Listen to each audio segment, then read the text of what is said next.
evening and welcome both on YouTube and on Rumble. Thumbs up, subscribe, like, all that good stuff. Welcome to the Steel Toe Evening Show. I'm Aaron, that's April. Hey. And look out, because I'm a killer. I'm gonna break you in half like this. Sorry. I'll be his next victim. I couldn't resist. I'm gonna get you. I'm gonna eat you. Ready? Anthony Cumia sends his regards. Oh! That's me. I gotta be honest. It's been a silly day. Tim, stop being so afraid of me. I am fine. And it ran out of thoughts. Great work. You guys are bouncers at a bar. We're gonna do a fun show. Any unruly drunks? Boom. Out of here. Why? Because I order the hits. Sorry. It's just, if there is no hit, you can't order it. When you bonk your head on something, that's not a hit. Welcome to the show. We've got a great one planned for you today. Tim, relax. I'm not going to hurt you.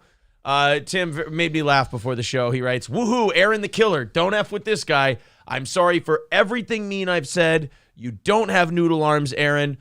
I have a new respect for you. Please don't stop. Cameron Souter says, hi, Aaron, I'm sorry for anything bad I ever said about you. Please don't beat me up. You must be thinking about a lot of people. I'm the killer.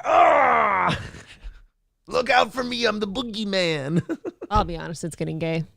It's so gay. That's why it's so funny.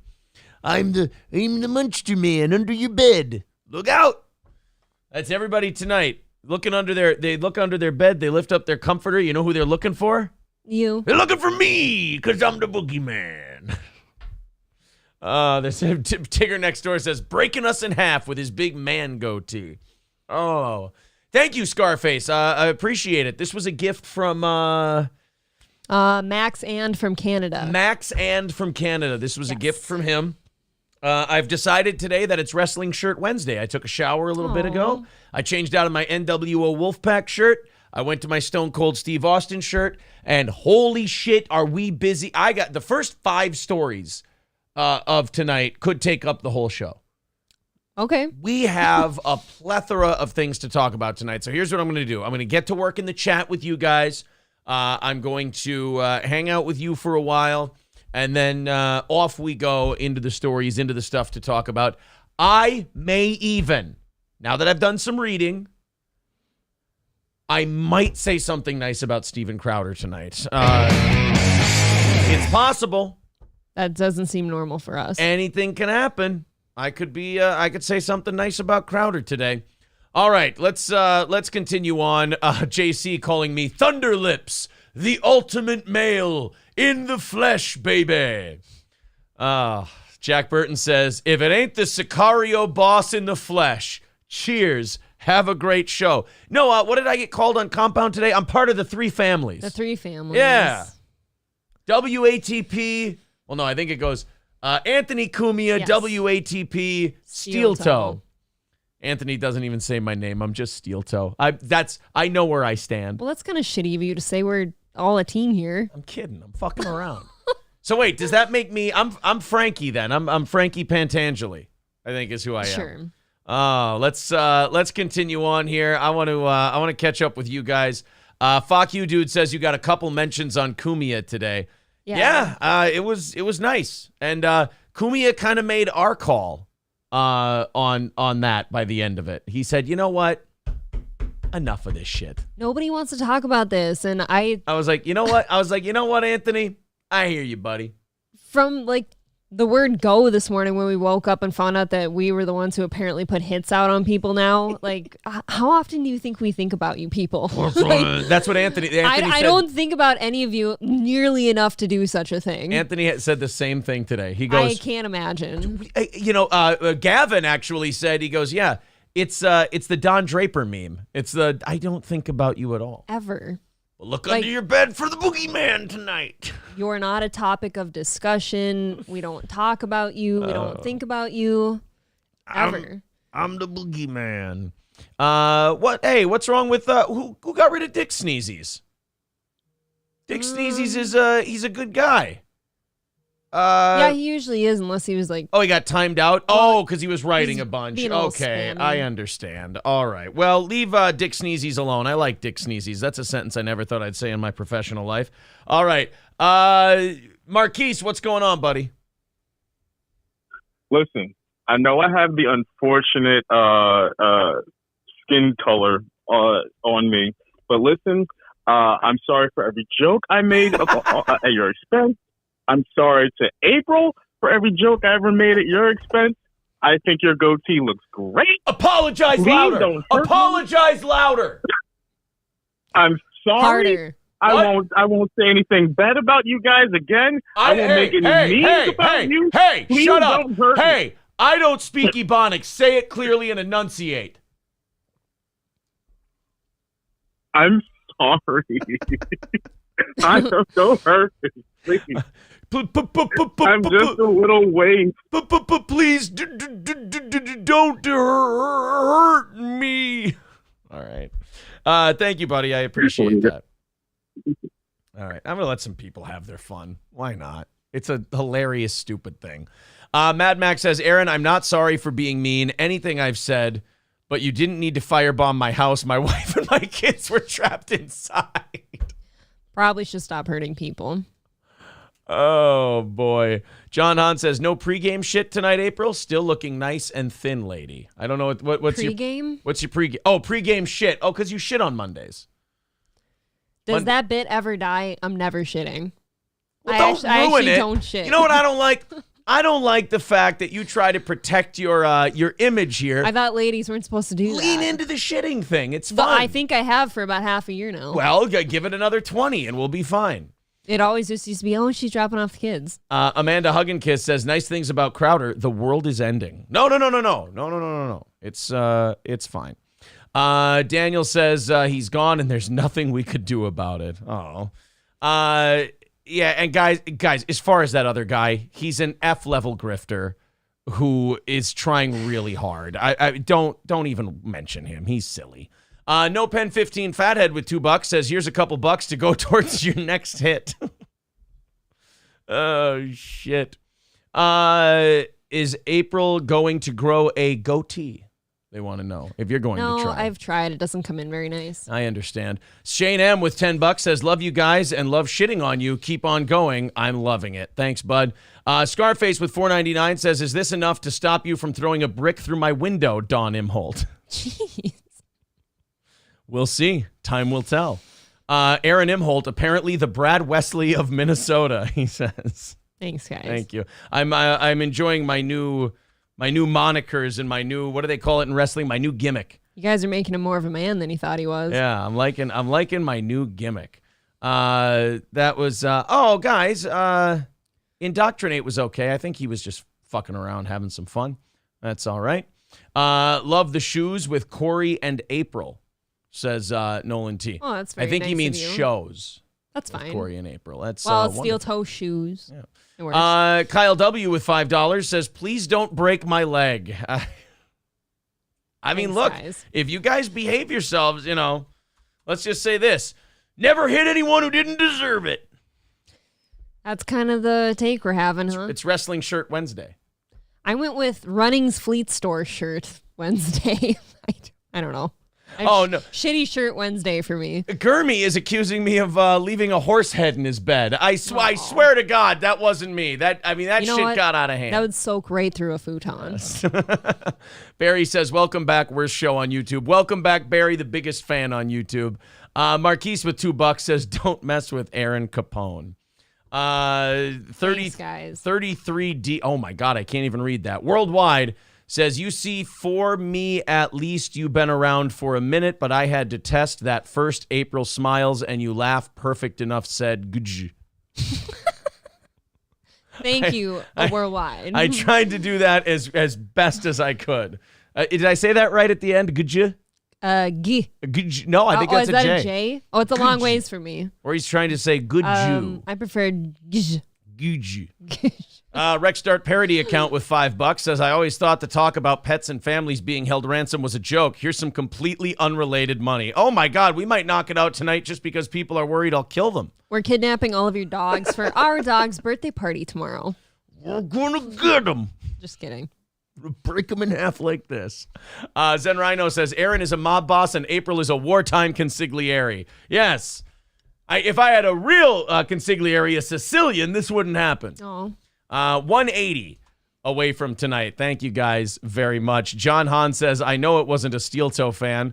He would have suffered at least one clothesline and at least 2 pile drivers. Honestly, what a weird fucking thing to say. Not that guy. The Awesome. actual. Gambo the poor. All right. What is it? Gamble the poor? Scambo the poor. Oh, Scambo the poor. What's going on, buddy? I am just calling to say that I don't have anything to give in recompense tonight to the Don. However, I hope that my memes on Twitter will at least suffice enough to not wake up in the morning with bullet holes in my radiator. When have I ever put bullet holes in anyone's radiator? You know what? I would never do anything to you. That's why they call me the Smiling Don. They call me Have a good night, Aaron. the Smiling Don. Thank you, buddy. See, I'm the Smiling Don. I'm one of the. He gets better every time he calls. I like him. Oh, he's very good. Very good. Thank you very much. I got to read the notification with this one. Sorry, guys. For some reason, my desktop PayPal doesn't work at night. It's bitchy. I don't know. Yeah, it gets really, really bitchy. I might have to go to Streamlabs to see Matt. I want to see what he put in there. He's always very funny. I don't want to miss what he's got for us. Give me a second here to let it load. Matt with $20 says, hey, Steel Toe, I heard you were looking for muscle for the Steel Toe Curb Stompers. I'm looking to be made, and I'm highly motivated to work a bit and laugh at idiots online. Well, You're fit for the job. our team is ready for aggressive expansion, but we've only got one spot, so we're going to have tryouts. I want to watch this again, though. But remember, April, we got to kick a little bit of what we make up to the head of the 3 families. Oh, yeah. Remember, sure. we're the low man on the totem No, I pole, so hear we ya. got to kick You up to gotta- Carl and Anthony. Pay up a little bit. We got to kick up to both of them. But you check under your bed tonight. I'm sorry, the voice I'm stealing is actually from Scrubs, believe it or It's not. ugly. It's I JD. just thought about Scrubs today. Yeah. I was just thinking about how, I thought it was a good show, but for some reason there's never a rerun on TV, so it must not have been that good. Yeah, they're on one. I can't remember the network. I've never seen it. They're on something. Nope. I know I'm not helping right now. They're on some network. Scrubs gets I replayed. don't think so. The voice I'm stealing is JD when he was doing his pro wrestling character. And I'm going to probe you because I'm the intern. Just changing it up a little bit. Tigger next door with $10 super chat says, once you are a VIP, you have to pay $400 a week or Aaron will break something on your body. He's broken my leg in the same spot 5 times, and each time he said, this is what Hulkamania feels like. Thank you. They're giving me mob names now. Aaron, the lack of chin, Gigante. Thank you, buddy. Someone do one with lunch lady arms, just for me. Carlos with $5 says, woke up this morning from The Sopranos starts to play in the background. I don't know. It's the best song Thank there you, is. buddy. 150 away from tonight. Thank you, guys, very, very much. So stupid. All so dumb. Mad Max Mardigan says Aaron would never put bullet holes anywhere because he's not man enough to enjoy a gun. That's why he has April. She'd shoot anyone on Aaron's orders. You know what? He is a very gracious Don. So Yes. yes, if he's making the order, I know they deserve it. Scarface says Kumia is the head of the commission. Oh yeah, that's what it is. We call ourselves Murder Inc. Loaded Wrench, the mic is in the way. Her shirt just says dick. Oh my God, that's true. Look. Oh, it does just say says dick. on your chest. Just a reminder for me for later. Zen Rhino says to get dick. No, for where to put mine. Zen Rhino says, fun fact, when you say bottom of the totem pole, it doesn't mean what you think it means. The bottom spot is the most coveted. Well, then wreck my fucking joke. Does anyone really want to be in charge of everything? No. Sorry. Luigi says, you're only as good as your last envelope. And E-Rock letting us know, envelope's a little light this week. Oh, Looks like I got to go crack some skulls then and be a better earner. What's the excuse? You want to read another one from Worldwide? Yes. I like Worldwide. He's a challenge for me. He says, my English is my first and fifth language. Obviously, by the way I type in meme, why YouTube has made me a mess of abbreviations and jokes. Keep on the grind. The daily grind matters. Respect for that almost 10K. Nice. Oh, thank you. That one was pretty Worldwide. good. That was pretty good. Yeah, there you go. You're making it work. Oh, John Hahn says, just wait until he gets his hands on a steel toe sticker and plasters it on one of the made-up assault scenes. Great publicity, Honestly, though, right? I thought about it. Yeah. If he had any steel toe merch, he's leaving it there on purpose. Now, where he fell off his bicycle. Do you change your name to Smollett after that, or is that not necessary? No, it's insulting to Smollett. Oh, okay. Just checking. Thank you very much to Cerberus. He says, I lied. Here's $5. No bullet holes, please. Oh, man. Guys, I promise I'm not here to threaten anyone. I'm just here to have a good time.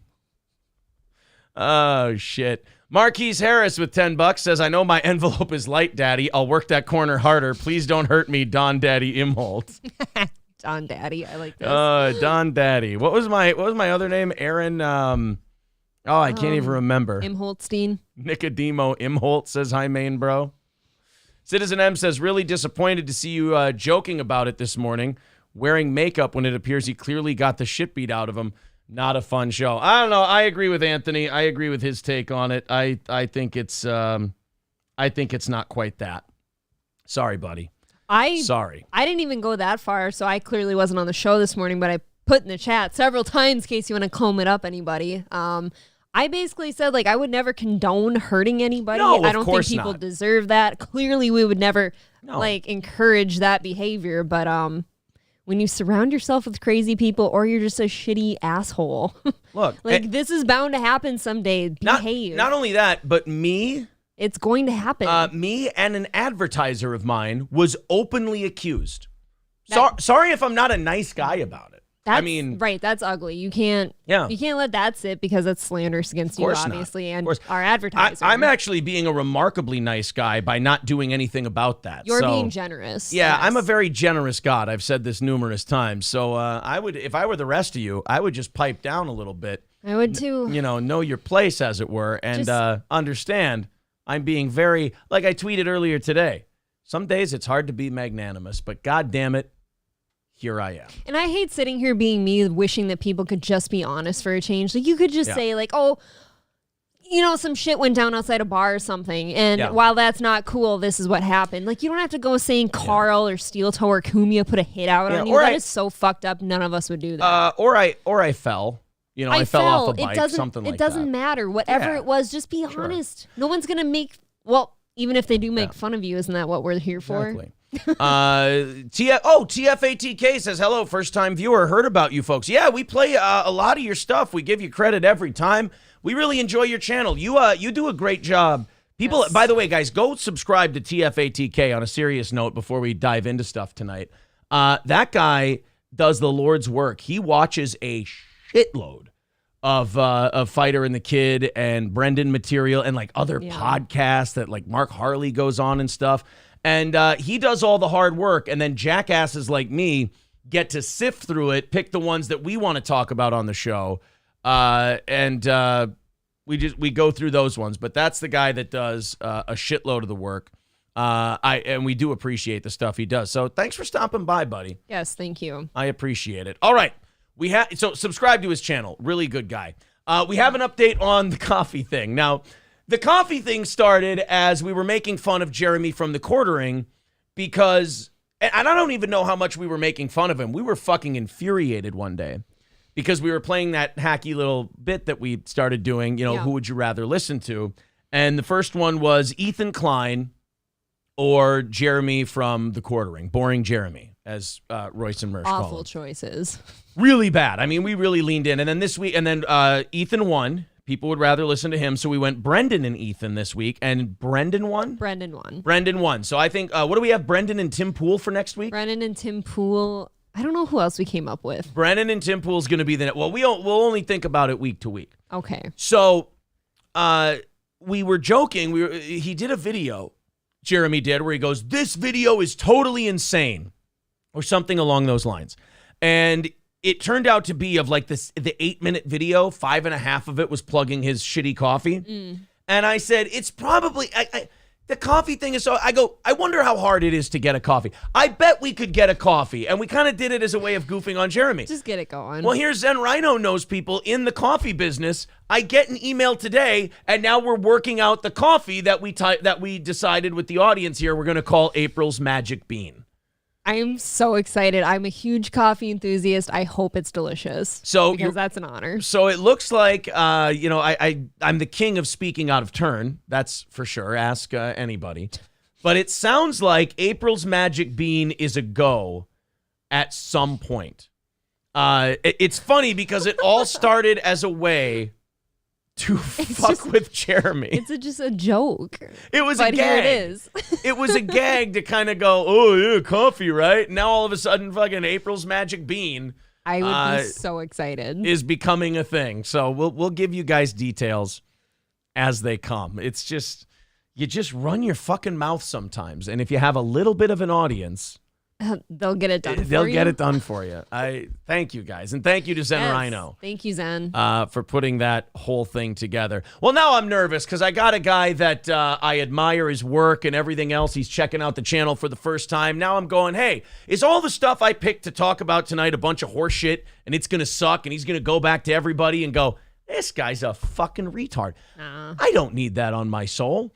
Let's go ahead. Thank you to Rusty Grammar for the $2. He says, would you like a G.I. Jesse still in the box? Do I have that one in my Jesse Ventura collection? I think you do. Okay. I have the Predator one. Predator, Coach, Governor, and Navy SEAL, I think, are the 4. Matthew Jenkins says, hey, but will your coffee own the libs?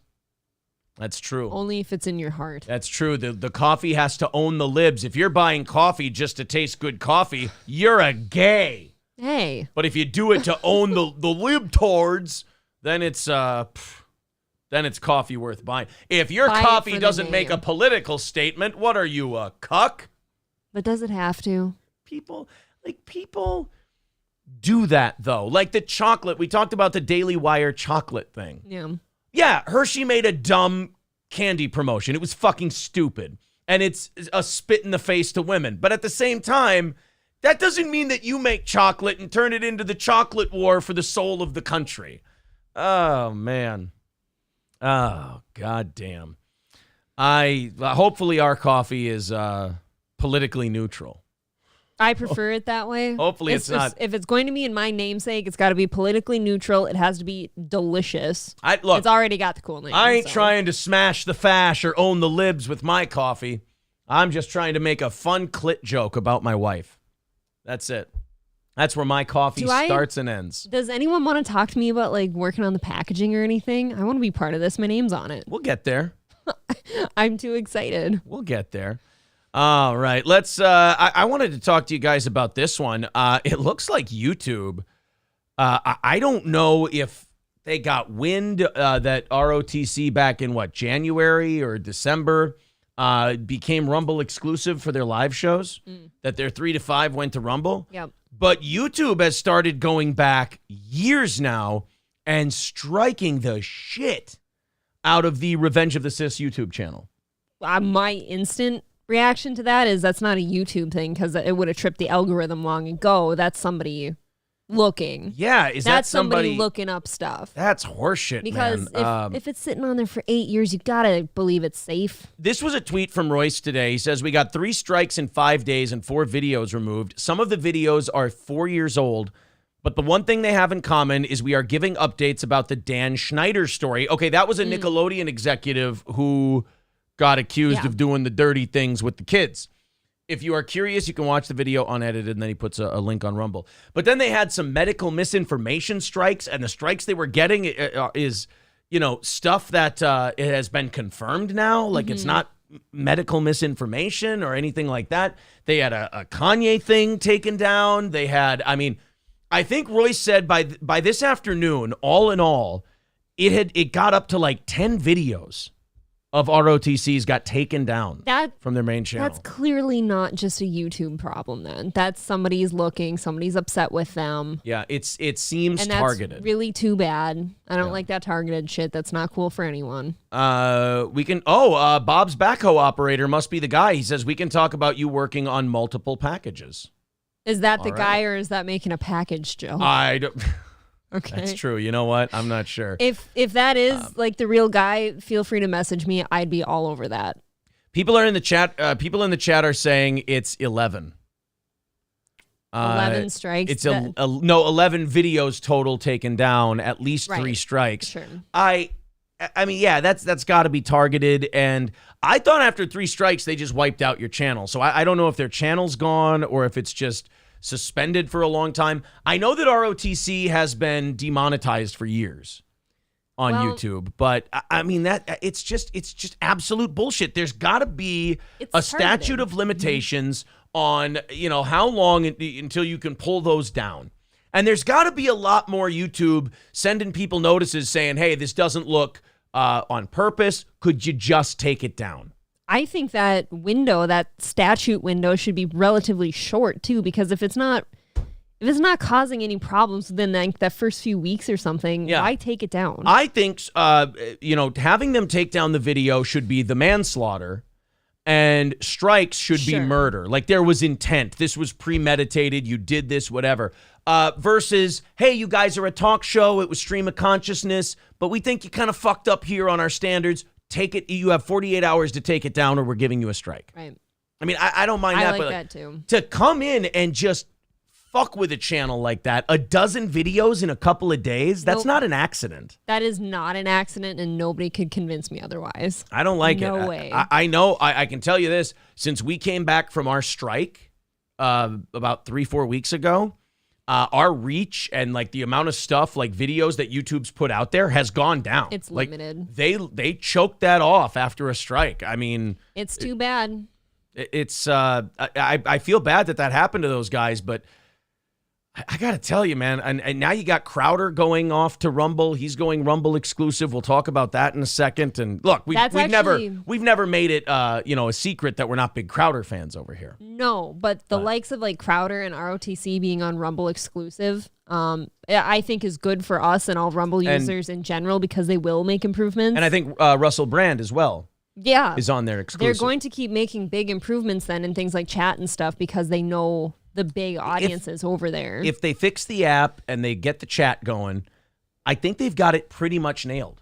Yes. I don't think we've been as close to an alternative as we are now. Yeah, I think all I didn't like is like sometimes on the app when you go in and out of it, it like restarts the video for some reason. Yeah. And then I lose my spot. Yeah, they can fix all that. They'll fix it. Captain January with $5 over on Rumble says, "Never ask me about my business, Ape." It's another Godfather 2 reference. Thank you, buddy. I'll make the hits silently. That's when I leap over the couch and slap you in the face like Michael did to Kay. Oh, so you do Godfather abuse me. 2. Yes, of course. Because I'm the enforcer, baby. K-Fall the Great with $5 says, now if you ever sell a dark coffee, it has to be Black Eye Brew. Mr. Nobody with $4.99 says, so that's what's on your face. Coffee grounds from April's bean. It makes sense now. But if it did produce coffee, that'd be so fucking fun. I get it. It's not growing in the way that a lot of other people's grow in. What is with people about our hairs? Like, I've been trying a new thing with my hair on the show, which is nice, but like somebody said I bleached my hair today, which I totally didn't. I washed it. And people are saying you're coloring your hair. Yeah, Corey Neither of us ever color our hair. Yeah, Corey got the rumors going that I'm darkening my hair. Oh, I used a nice purple wash today. And it turned out nice. It was wonderful because you know how I hit like. It's good for the algorithm if you hit the thumbs up and the heart on everybody's comment. Yeah. It's good for interaction and stuff. Yeah. Wonderful to see on this morning's episode all the comments about how I dye my hair now. Thank you, Corey. Well, I appreciate that. I think it's because your facial hair is so dark and people aren't used to seeing it. So maybe I could see why they say that. We've only ever found one gray hair on your head, though. Like, you obviously and that came don't from color somebody your hair. else. I was fucking a lady with gray hair, and it got stuck in there. I'd rather tell you that than admit that I had one gray hair. I'd rather tell you, oh, no, I was just face deep in a gray bush, and one of them got in my head. Well. So, Hello TB says, Aaron isn't darkening the hair. He's just getting more white since Steel Toe is on compound now. Oh, God. No, the gray hair was when I first started dating you. Could have been from your previous evils in your life. Super Vasco says, I'm back, and I've brought with me all my mediocrity. Well, God, but you know you're welcome here. Mediocrity. Oh, thank God. Absolutely. Shape up the soul patch, upside down triangle. It will help, says John Hahn. Well, we'll see. We'll see. It could use some trimming. Crowder was on Russell Brand's show last night while we were on. Mm-hmm. I'm sure that probably chewed into Steel Toe a little bit. A lot of people were watching that. Crowder was announcing that he's joined Rumble, making the announcement on Russell Brand's Stay Free channel. Crowder, who recently made waves in the conservative and free speech media space after leaving The Blaze, after he I think this post-millennial must be a pro-Crowder kind of website because they're really skirting over the shitbag dickhead move that Crowder made against the Daily Wire. Things he said. Look, you know me. I'm not a big Daily Wire guy. I'm not a big Crowder guy. I'm not a big anybody guy. But the dirty move that Crowder pulled on the Daily Wire when all they did was offer him $50 million, that was a real dickhead move. Anyone who still looks at that and goes, man, Crowder's brave for standing up to Big Con. You are what we'd call... You fucking mark! You would be a mark. You're a problem. But he did announce that he's going to be Rumble exclusive for his live Mug Club show on starting March 20th. Crowder said that in addition to his own content, the Mug Club will be adding more talent and programming. Uh-oh. You think Boring Jeremy's got his knee pads on? Yes. Oh, boy. Somebody does. You think Boring Jeremy's got... Oh, he's probably strapping them on real tight. And he's like, wait. Yes, sir, Mr. Crowder. I love... Oh, Mr. Crowder. Oh, no. Canadian maple syrup cum tastes so much better than regular American cum. Oh, this is fantastic. Do it till my jaw hurts, Mr. Crowder. Don't be so good at that. Sorry. That's really concerning. It's more I'm a king of ad-lib than homosexuality, in my opinion. Okay, thank God. You know what? I'm gonna tell you how sick I am as a performer. All I'm thinking is, does TFATK find this funny? I hope so. That's all I'm hoping. I'm like, it's like when Gordon Ramsay shows up at your restaurant. You're making a dish just for him, and you're going, oh, God, I hope he finds. I just don't want TFATK to come back into the kitchen after the show and going, this is rubbish! You're going to fucking kill somebody!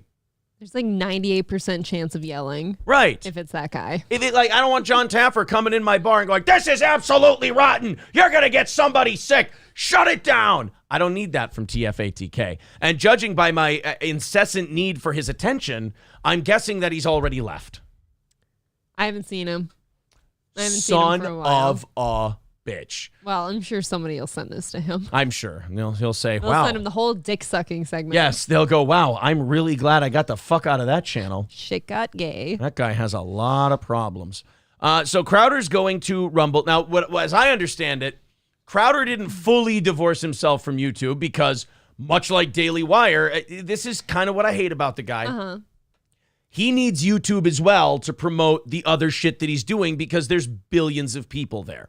Good advertising. And so what he's going to do is he's going to put the live show on Rumble, but he'll put clips up on YouTube to steer people over to the Rumble channel. A lot of people do that. Yeah. I mean, there's nothing wrong with that, but there is something wrong with that if you're going to do fuck YouTube, I'm going to sue YouTube, big tech sucks a dick, and I can't believe Daily Wire and The Blaze use big tech while also saying they suck. Well, meanwhile, you're using big tech while saying it sucks. You're not doing anything different. Again, I'm not saying those guys are the good guys, but you two aren't any different from each other. I have, the more I listen to different shows on YouTube, the more I hear different creators say, God, YouTube has shot themselves in the foot with all this shit, and the views are down and everything, and just shit all over YouTube, but they still stay on YouTube. Yeah. And it is weird. YouTube has its problems, but it's also, if you want to reach the most people, You have to go here. Right now, as of right now, you've got to be there. So yes, Crowder's going to be Rumble exclusive. Tyrone, yes, I'm a mafioso, Tyrone. I think him going there I think it's a smart move. He'll probably be the biggest star on that platform. Close. Him or Brand? Who's the bigger star? I would like it to be Brand, but I think maybe a lot of people don't know Brand is on there, so I'm going to say Crowder. Yeah. I don't know if Brand advertises that, because I wouldn't know it unless I listened to other shows that had him on that says he's on there. Yeah. Well, do know what I mean? they have Dan Bongino as well? I know he does really well over there. I have no idea. It'll be interesting to see. It'll be interesting to see if he does end up being the biggest guy on there. I guess, hey, we get to find out on March 20th. It'll be the safest platform for him. Yeah. I mean, best of luck to him. Look, I don't like Crowder. I think that his gimmick is really shitty, and I think he uses people as pawns and doesn't see them as humans. It's a little sociopathic for my taste, but hey, he's making a move. He's doing it on his own without billionaires this time. I'm not here to stand in anybody's way of making a buck. Would you rather listen to him or Jeremy? Fuck. Wow. I've actually got to go with Crowder. You know what? Crowder is, Crowder may be full of shit, but presentation-wise, he's more entertaining. He has some charisma. He's got charisma, yeah. Like, Jeremy has all the charisma of, a wet paper bag. Okay, guys, I gotta ask you. Let's make our predictions right now. Is boring Jeremy going to be one of the Crowder signings? No.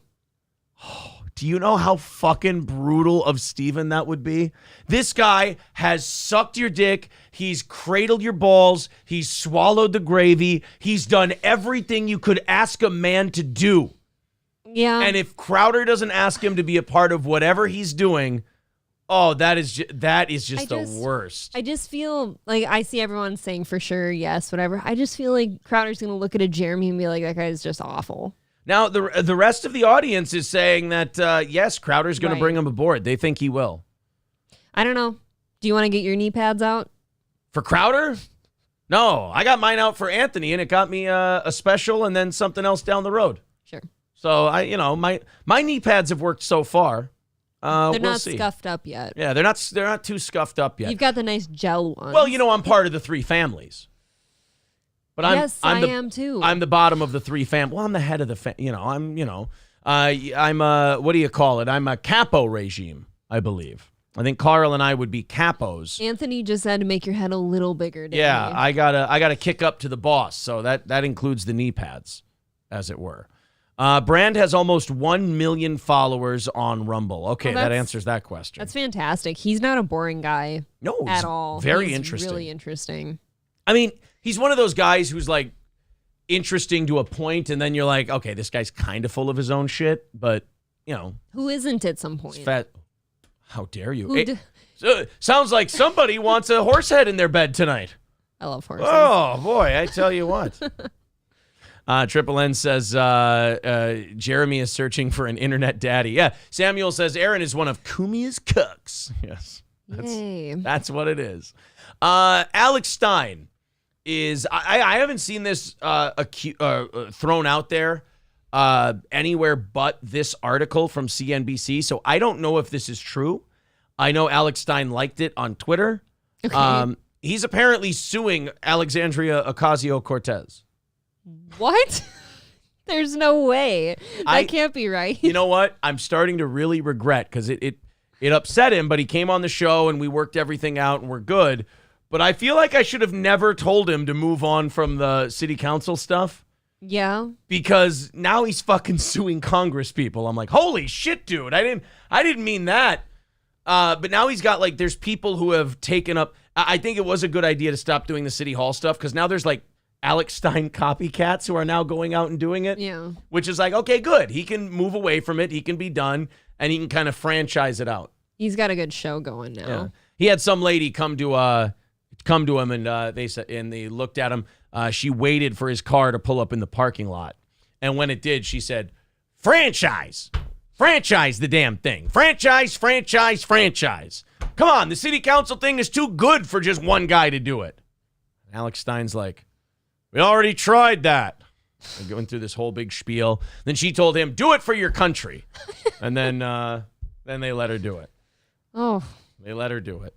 A political provocateur sued Representative Alexandria Ocasio-Cortez on Wednesday for blocking him on Twitter after he heckled her outside the U.S. Capitol, shouting crude remarks about her body and her position on abortion.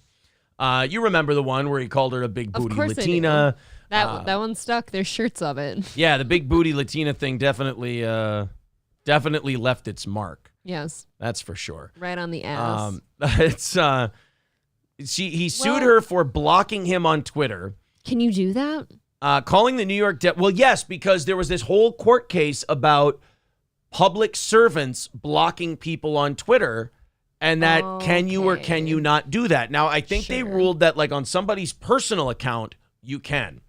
But on whatever account serves as like your I'm a Congresswoman account, serving the people account, I guess you can't block people. And is that because the people need to be able to reach you?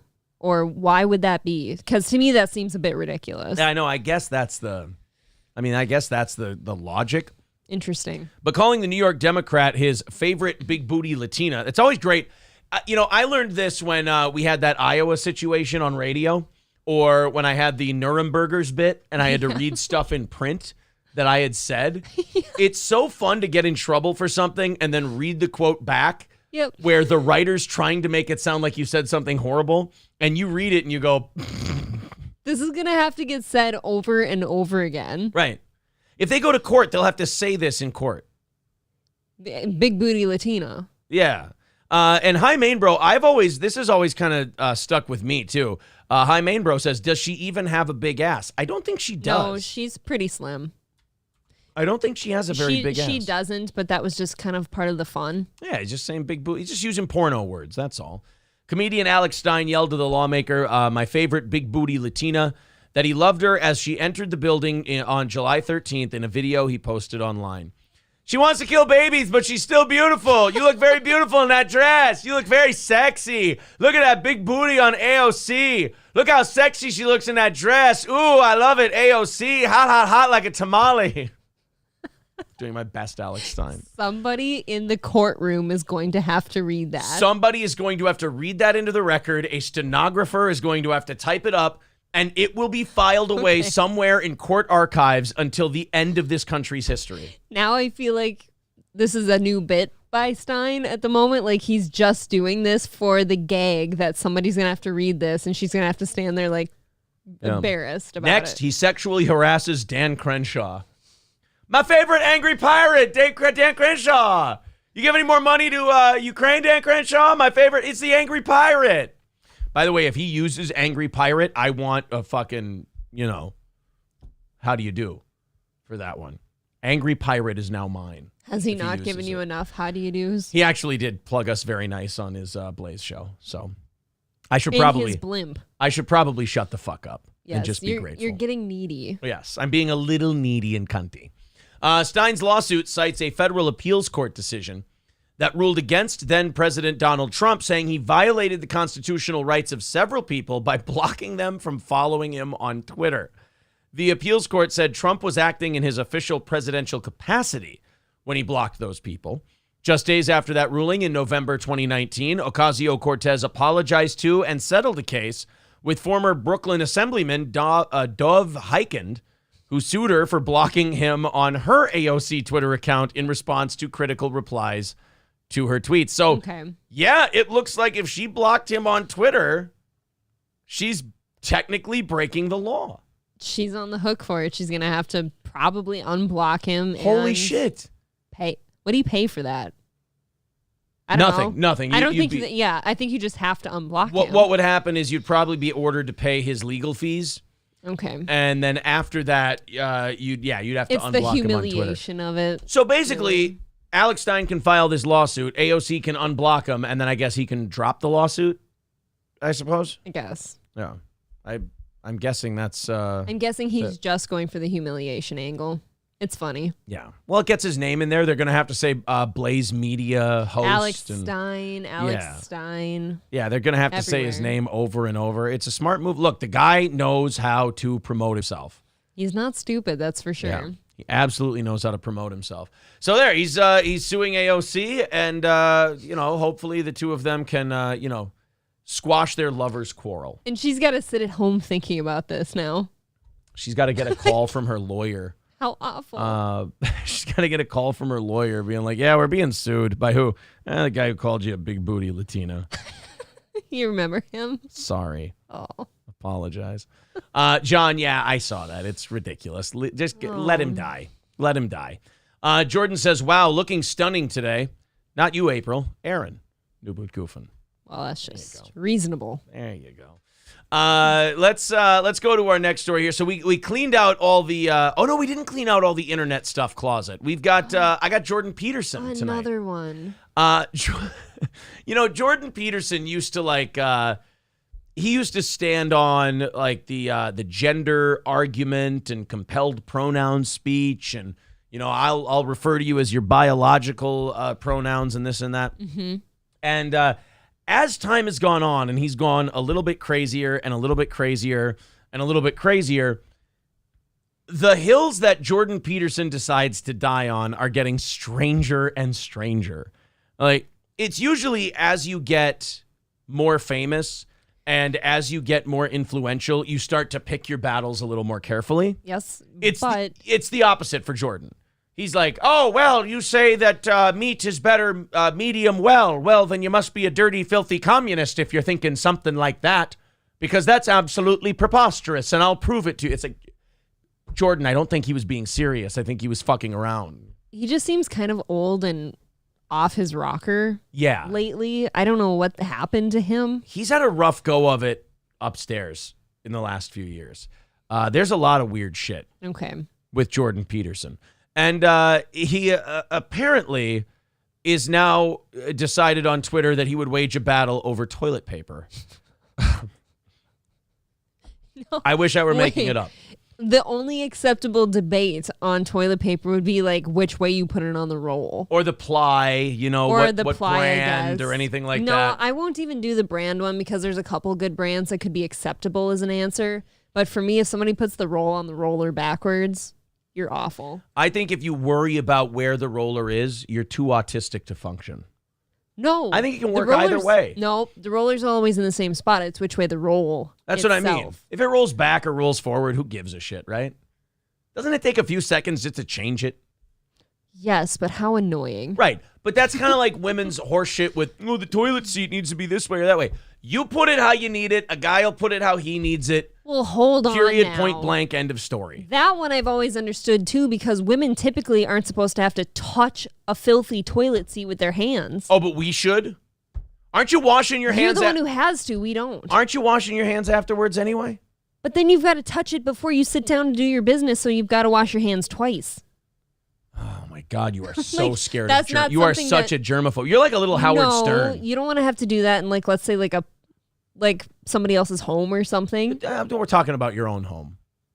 You would touch your still toilet. Kind of fucky. You would touch a toilet seat, put it down. Now, first of all, I don't leave it up, so it doesn't really matter. Right, this isn't a problem for me. But what I'm saying is, for any woman, you're saying a woman who touches her own toilet seat to put it down should wash her hands before she goes to the bathroom. You're fucking insane. I don't think that's insane, but for me, I would grab like one square of toilet paper and use that to grab it. That's a little Paul Finch that's a little Paul Finch in American Pie. I don't agree with you, and it's because I'm the one who cleans the bathrooms. Oh man, like I absolutely see how dirty those things are sometimes from you guys, and I don't care to touch it. You're a bit of a germ person. That's fine. Yeah. Guess who doesn't get sick very often? Me. Yeah. I'm telling you. I'm okay with it. I'm telling you, the fight over these tiny little bathroom things. We don't have those fights. Is ridiculous. We don't, but I'm saying the world in general. Don't worry about where the toilet seat is. Fucking put it where you need to and do your business. You came from cavemen who had to hunt down woolly mammoths, all right? Relax. You can get a little dirt under your fingernails. That's a terrible argument. The other one, the toilet paper. Fucking put it how you need to, you filthy Rain Man autist. Just do your business. Take a shit and clean your asshole and...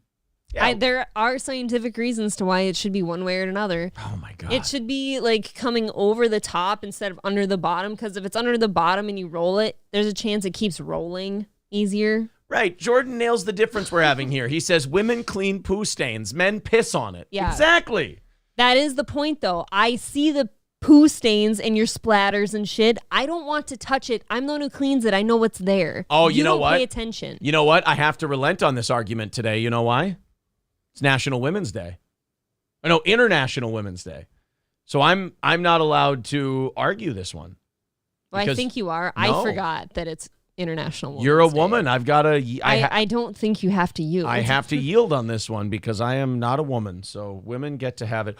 No, Ooh, big news. Mel Gibson's trending on Twitter. I hope he said something about you know who. It'd be really awful if actually he died. No, Mel Gibson can't die. Aaron's hoping for anti-Semitic tweets, and he's just dead. I'm not hoping. I'm just, bracing myself. K Fallen the Great says, "Oh my God, women! Am I right, Aaron? Bitch, bitch, bitch, bitch, bitch, bitch, bitch." Okay, so let's do the Jordan Peterson thing because I really want to know why Mel Gibson is trending. Sure. So power through this one. So let me tell you two things about this Jordan Peterson thing. Number one, he took a picture of this sign that said, "Remember, you don't need an arm's length of toilet paper or an arm's length of paper towel to dry your hands. It's not even toilet Use paper. less and place what you use in the paper towel receptacle provided. It's compostable. Place all other waste in the garbage can." And he said, "Up yours, woke moralists. Tyranny is always petty, and petty tyranny will not save the planet." So this motherfucker is talking about paper towels and toilet paper in a public restroom like he's fucking Napoleon at the Battle of Austerlitz. Like he's getting after it. And you and I just sat and ranted about toilet seats and toilet paper for no good reason. He says, why does this bother me? Because 1, it's celebrated. 2, it's everywhere. And 3, people are willfully bound to it. This is a little too autistic for me. This is what I mean. Jordan lately has been fighting all the battles, whether it's toilet paper, paper towels, or his most recent position, which I certainly don't agree with. I want to drown in cum. Yeah, I might. It's not for me. But this isn't like a fight you're gonna win, though. Like when I see shit like that in like a big city bathroom or like let's say like a medical facility bathroom, just something dumb, I don't say anything. I just, that's retarded. And I move on. But like to me, it's just, now I'm imagining Jordan Peterson going into public restrooms. And if they have that like don't waste paper thing, I just see him pulling out like shitloads of paper towels and unrolling, like wiping his ass with a giant paper towel tri-corner hat. Like just making a big hat out of toilet paper and then wiping his ass with it. He just takes the entire roll off the roller and just kind of shoves it in there. Yeah, like he's just shoving leaves it in the toilet. Ungodly wads of toilet paper up his ass. Because I'm fighting tyranny. All of a sudden now, the only people being hurt by this are the poor janitors that have to come in and mop up all the water and shitty water and mud water that's coming out of the toilet because Jordan Peterson clogged another one. Because he's like, I won't adhere to tyranny. Give me liberty or give me death. And then it just fucking burrito shits come barreling out of the toilet because Jordan had to clog it up. Just looks like refried beans. Oh, my God. Oh. If you want to tell me to limit my paper, I'll tell you to buzz off, bucko, because I shit and I clean myself. He just brings ShamWows into the bathroom and clogs the toilets with it. The day I stop using all your toilet paper is the day you all start putting bidets in here. I like to feel a good, nice shot of water up my bum. It makes me ejaculate. I'm scared of bidets. Have I ever told you that? You're from a farm. You guys aren't supposed to have those figured out. I don't know how to use those. You let it clean your butthole. Yeah, but doesn't it splash and stuff? Yeah, you worry about that later. That sounds scary. Bo Archer. Clean your room and your anus, bucko. Like a lobster do. Oh, no. Jordan Peterson just needs to fucking chill out for a little bit. Maybe pick his battles a little bit. What's his next battle? What do we think it's going to be? Hold on. I'm going to wash my hands a 4th time in this bathroom because they can't tell me how many paper towels that I can use. Or there's going to be some sign about how long to keep the sink running because we're wasting water. He comes in wearing Guy Fawkes masks and just jams toilet holes full of toilet paper and just pulls out all the toilet paper rolls. Oh, my God. Or something about like reusable straws versus plastic straws. Yeah. He's gonna get pissed. Nobody's going to make me put cold metal straws on my sensitive teeth. Oof. You communists. Who would ever do that? Bo Archer says his starfish is high in extroversion and disagreeableness. Oh, Jordan. I don't know, man. I'll say that I'm pulling for you, buddy. I really am. I don't have anything against him, but he's just. I want people to keep doing shit like this so we can giggle at it. Yeah, he really just seems like he's going down a weird road. That's all. I have a final question regarding bidets. Yeah. Oh no, go ahead. Would you like to watch a video on how they work so you're not so confused? Tiny. Is the water cold? I mean, I think you can set it. Can you really? Yeah. You can have like warm water? You shoot warm water up your bunghole. I don't want like cold water being shot up there. That sounds really awful. Boy. Maybe you know what? Maybe you were just born to be a toilet paper person. I used an outhouse for many years. That doesn't seem right to shoot water at your anus. Sorry. By the way, to the couple people in the chat who really appreciated a Napoleon Battle of Austerlitz reference, you're my kind of autist. Thank you very, very much. That's like a Dennis Miller style joke. I haven't seen this much of a Hail Mary actually land since Napoleon beated the Austrians and the Lombards at Austerlitz, babe. Oh, boy. I want to find out why Mel Gibson's trending. That's what I want to find out. So we're going with either anti-Semitic or misogyny? What do you think? Or perhaps, who knows? Maybe it's... I need a woman, not a fucking little girl with a fucking dysfunctional cunt. Maybe it's the 15-year anniversary of his of the phone calls. That could be. Yeah. That'd be nice. That falls under misogyny, in my opinion. Exactly. $130 away from overtime today. You guys have been incredible. There's Streamlabs. There's PayPal if you'd like to contribute. If you want to become a VIP today, very cool. Otherwise, Super Chats, memberships, Streamlabs, and PayPal. All works, and we read everybody's stuff. Thank you guys very much for supporting this listener-supported show. So Mel Gibson, trending on Twitter... Why? Let's see. A lot of tweets. That one was Tucker Carlson is a liar. Okay, there's Mel Gibson. Yeah, they're really mad that Tucker's showing that January 6th footage. And I'm like, well, wait a minute. You guys got to show whatever January 6th footage you want. Right. Why can't he show the January 6th footage that he wants? Then there's the more footage that's out there, the better. Yeah, here's my argument. If it's footage from the actual event, like that's nobody's opinion being cast upon it, right? Right. It's just happening. Democrats stay triggered. They are upset that Mel Gibson met with Carrie Lake. That's it? Look at him. That picture is troubling. Judging by Mel Gibson's history, you're surprised that he's a conservative? Plus, isn't Mel Gibson's an Australian? Like, he's from Australia. So he doesn't live there. Well, yeah, he's probably an American citizen by now, but still. So apparently Mel Gibson met with Carrie Lake, and that's all it took for people to... Oh, boy, and they got some quotes about Jews in there, too. Okay. It's getting spicier. They're going all the way. Wait a minute. They put conspiracy theory in a collection of Mel Gibson movies, but not Ransom? Go fuck yourselves. That's what I'm mad about. Know what women want. Come on. Yeah. God. Yeah. That's not his best movie? What do you mean? Mel Gibson is currently working on a movie about the Rothschilds and a sequel to Passion of the Christ. Wow, a double dose of Jew hunting for Mel Gibson. Holy shit. Woo! Does Mel Gibson have an inoperable tumor and he's only got a little bit of time left? And he's like, fuck it, I'm making the Rothschilds movie and a sequel to Passion of the Christ. Oh, he's pulling a Bruce Willis. Oh, Mel Gibson's fucking going for it, man. I hope there's more. Woo! Federal Reserve, Rothschilds. That is spicy. And sequel to Passion of the Christ. No kidding, fucking based. Wow. He's just going for it. Mel is... Why do we need a sequel to Passion of the Christ? Well, what's the sequel? Come on. Yeah, like Paul Polito said, sequel? Yeah. He died. Come on. Yeah, and then what? Oh, I suppose he rose again. I'm an idiot. You know what they're going to call it? The third... they're going to call it... The Third on Reich? the third day. Yep. On the Third Reich. No, they're going to call it On the Third Day. ... That should be the name of the movie. No. And then the trailer is just... They go to Jesus's tomb, and the rock is moved to the side, and they're like, oh, shit. No. And then all of a sudden, There ain't no grave can hold my body down. There ain't no grave. And all of a sudden, doom, tsh, doom, tsh.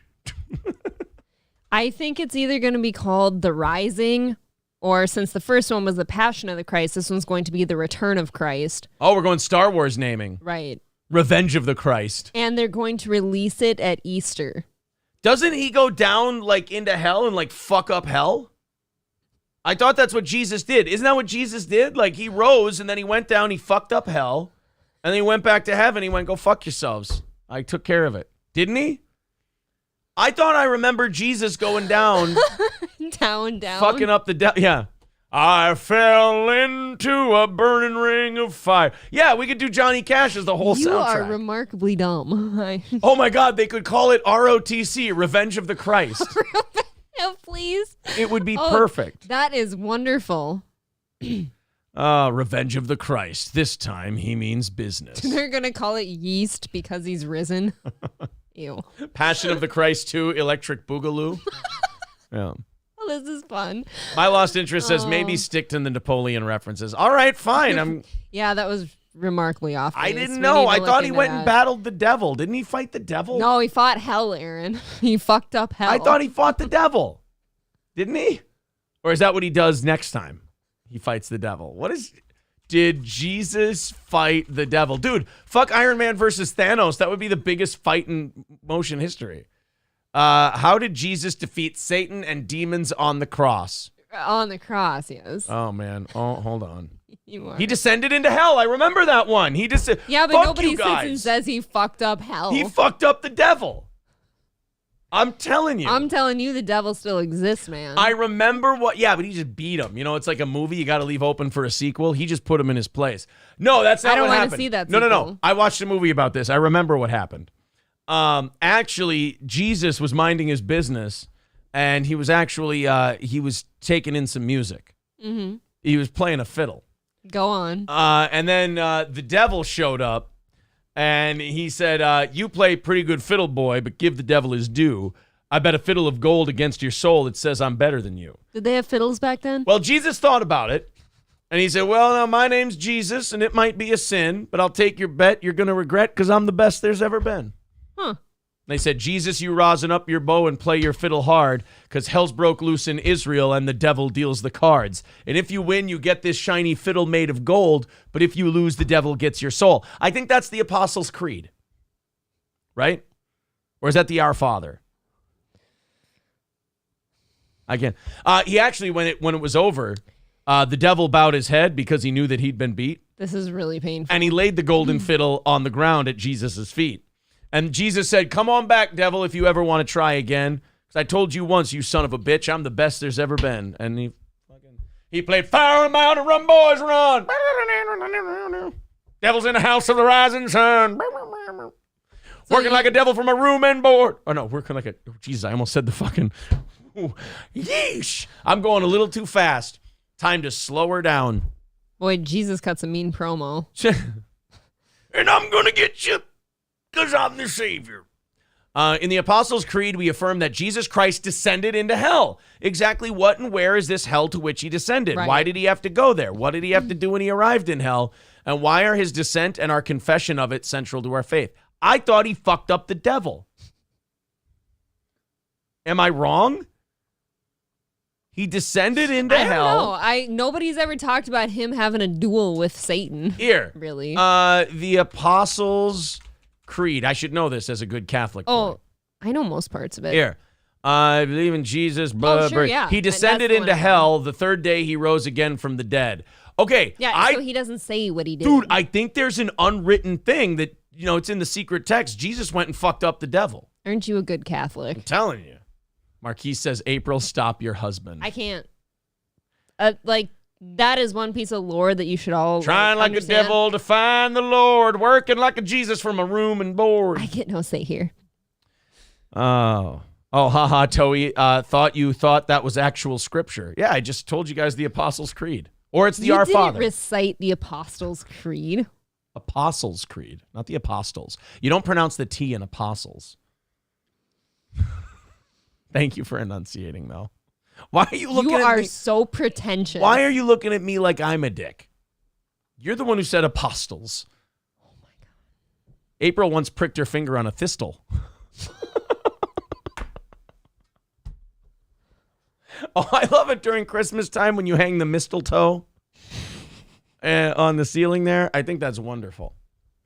I hope you do that this year, too. Derek Chauvinist says, Roth children of the corn. That sounds fun. Vlad the Dragon says, Jesus wasn't much for fucking people up. No. Ask the Jews in the temple. He didn't get his hands dirty like that, though. Flipping over tables and shit. Jesus had a gangster streak in him. What is wrong with you? Jesus is the one who first said in the Bible, test my gangsta. You're abominable. It's like a snowman, babe. You're not going straight to hell. Just like Jesus did, so I can fuck up the devil and come back. Keep praying for you. I'm telling you, I think he fucked up the devil. Then why is he still there? Because he left him. It was like, okay, look, you have, Obi-Wan defeated Anakin, but he left him there, and then he became Darth Vader. So he didn't really finish the job now, did he? Exactly, because he had too much light in him. Alex, Apostle 13, starring Tom Hanks. Yeah.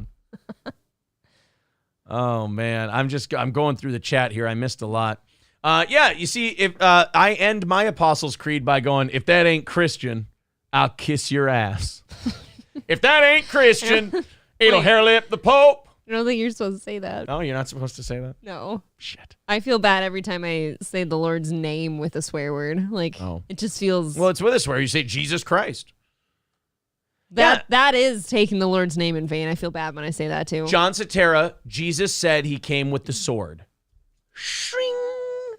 Jesus said he came with the sword, but we never got, confirmation he, fucked anyone up. I'm going to spend the rest of my life investigating.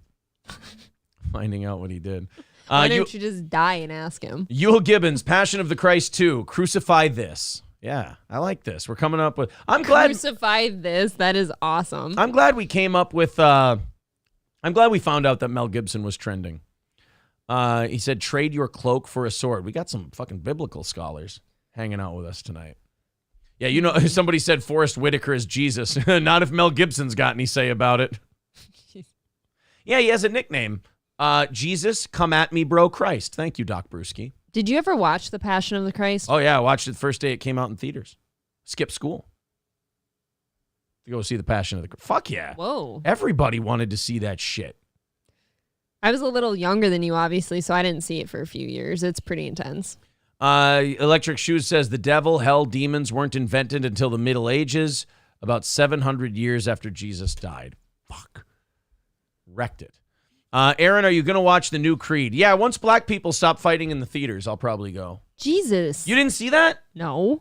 Oh my God, there was like a big rumble at one of the theaters the opening night of Creed. Oh yeah. There's a Royal Rumble at Creed. They were ready to go, man. Fists were flying at each other. Are we rumbling in our neck of the woods? I don't think so. I don't think there was a lot of I like our theater, but it's rumbling. Too easy to fall asleep. They have them recliner seats now. Perhaps Sunday afternoon, you and I could take in Creed. Oh, no, you haven't seen Creed 1 and 2.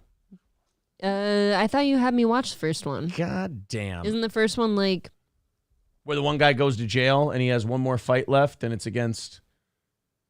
No, I'm thinking of it's like a really young, it's a younger kid and there's that video game thing on the wall thing. Video game Remember thing on when the they wall. made... A Rocky pinball machine? No. That's Rocky 3. I think I'm thinking of they had a TV up on the wall at some bar and there's an animated... Oh, that's Rocky Balboa. Oh, okay. Yeah, that's Rocky Balboa. That one's different. So you're ready to start the Creed movies if you've seen all of them up to Rocky 6. I don't like that you have to get me ready to watch movies and stuff. He still won't let me watch the Marvel movies. Dude, you know what? There actually is... I mean, I didn't cry because I'm not a gay bitch. But, there is a part in the first Creed movie that could be a tearjerker. I cry for everything in movies. I really do. So. Oh, God, I want to tell you the line so bad. Tell me then. No, because then you'll... I'm not watching it right now. Just tell me the line. For those of you who have seen Creed 1, do you know what the line is that Adonis says at one point in the movie. It's the one part in the movie where I went, oh, God, hold on. I didn't cry because I'm not a bitch, but I did have to go, fuck, God damn it. Why not just cry? That's a good one.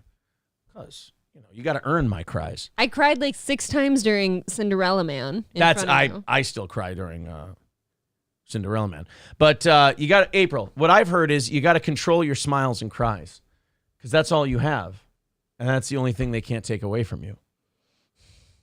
See, I figured the streets out.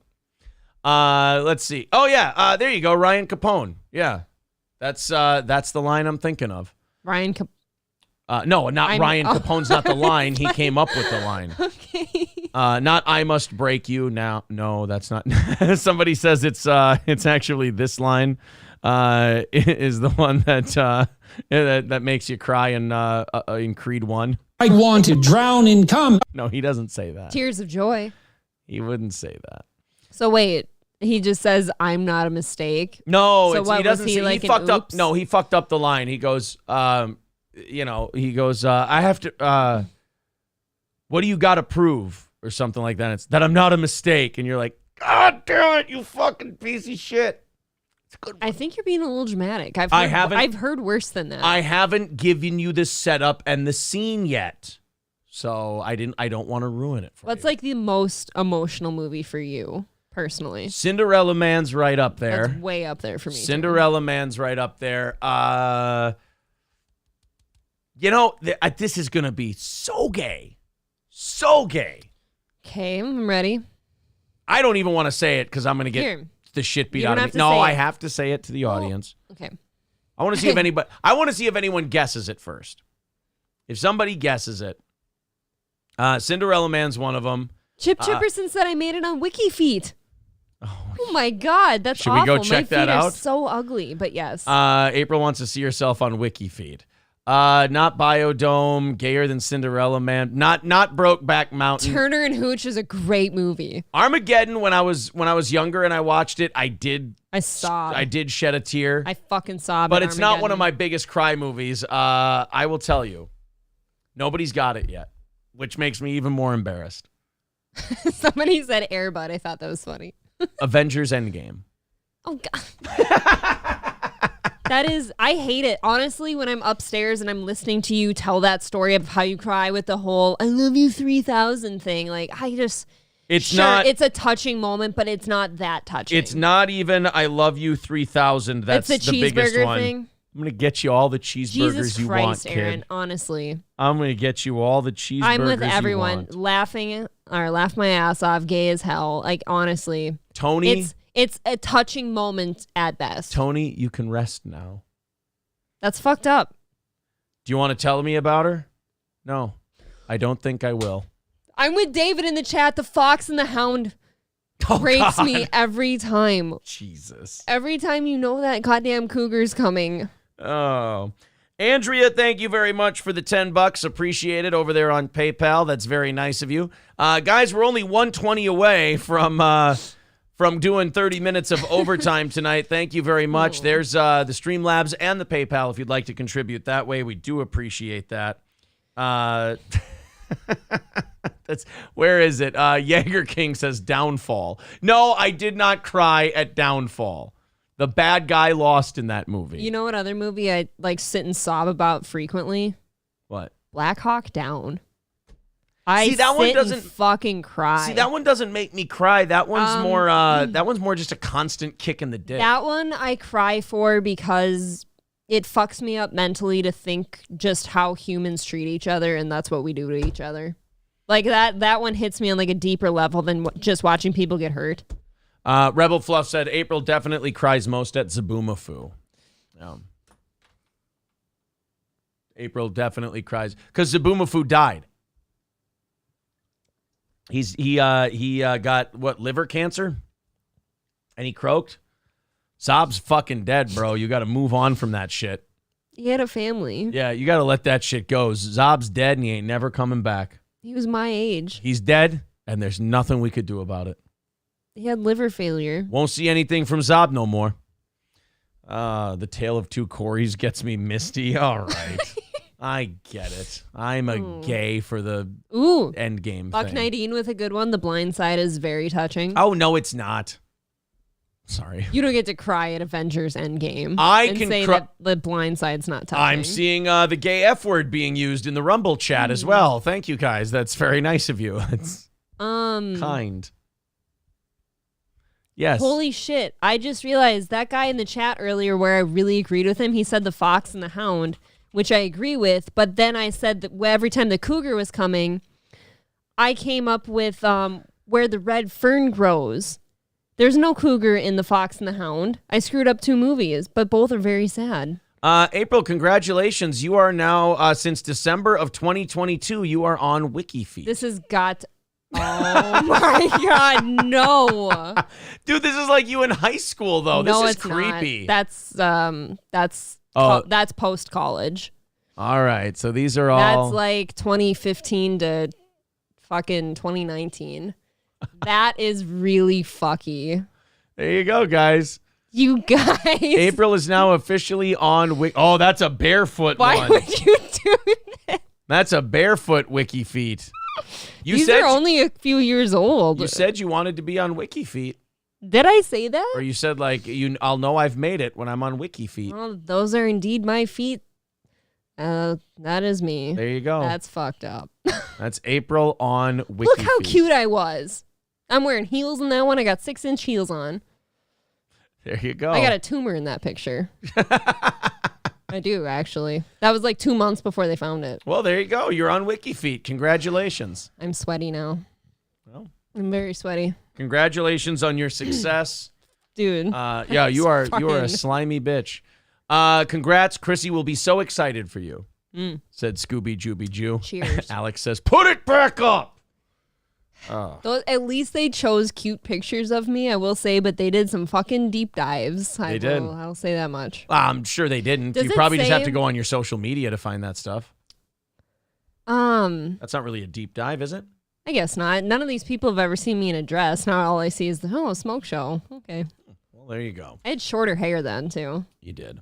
120 away from Doc Brewski says scroll slower. I'm almost finished. Just look at the feet. Only feet. 120 away from this evening's goal of overtime and we still got 40 minutes until we go to the music and stuff. So you guys are doing great. Thank you very much. There's Streamlabs. There's PayPal. Citizen M says the pics are cute because they aren't trolls. They are thirsty simps. Yeah. That's a good point. I was going to say, does it say who posts your pictures on WikiFeet? Yeah, I'm sure they leave their name, rank, and serial number, and it's all legit. I'll grab us some more. I'm sure it wasn't left by Buck Knife 24. Am I getting another beer as well? That is lovely of you. Thank you very much. Just those sexy feet of yours. That's about it.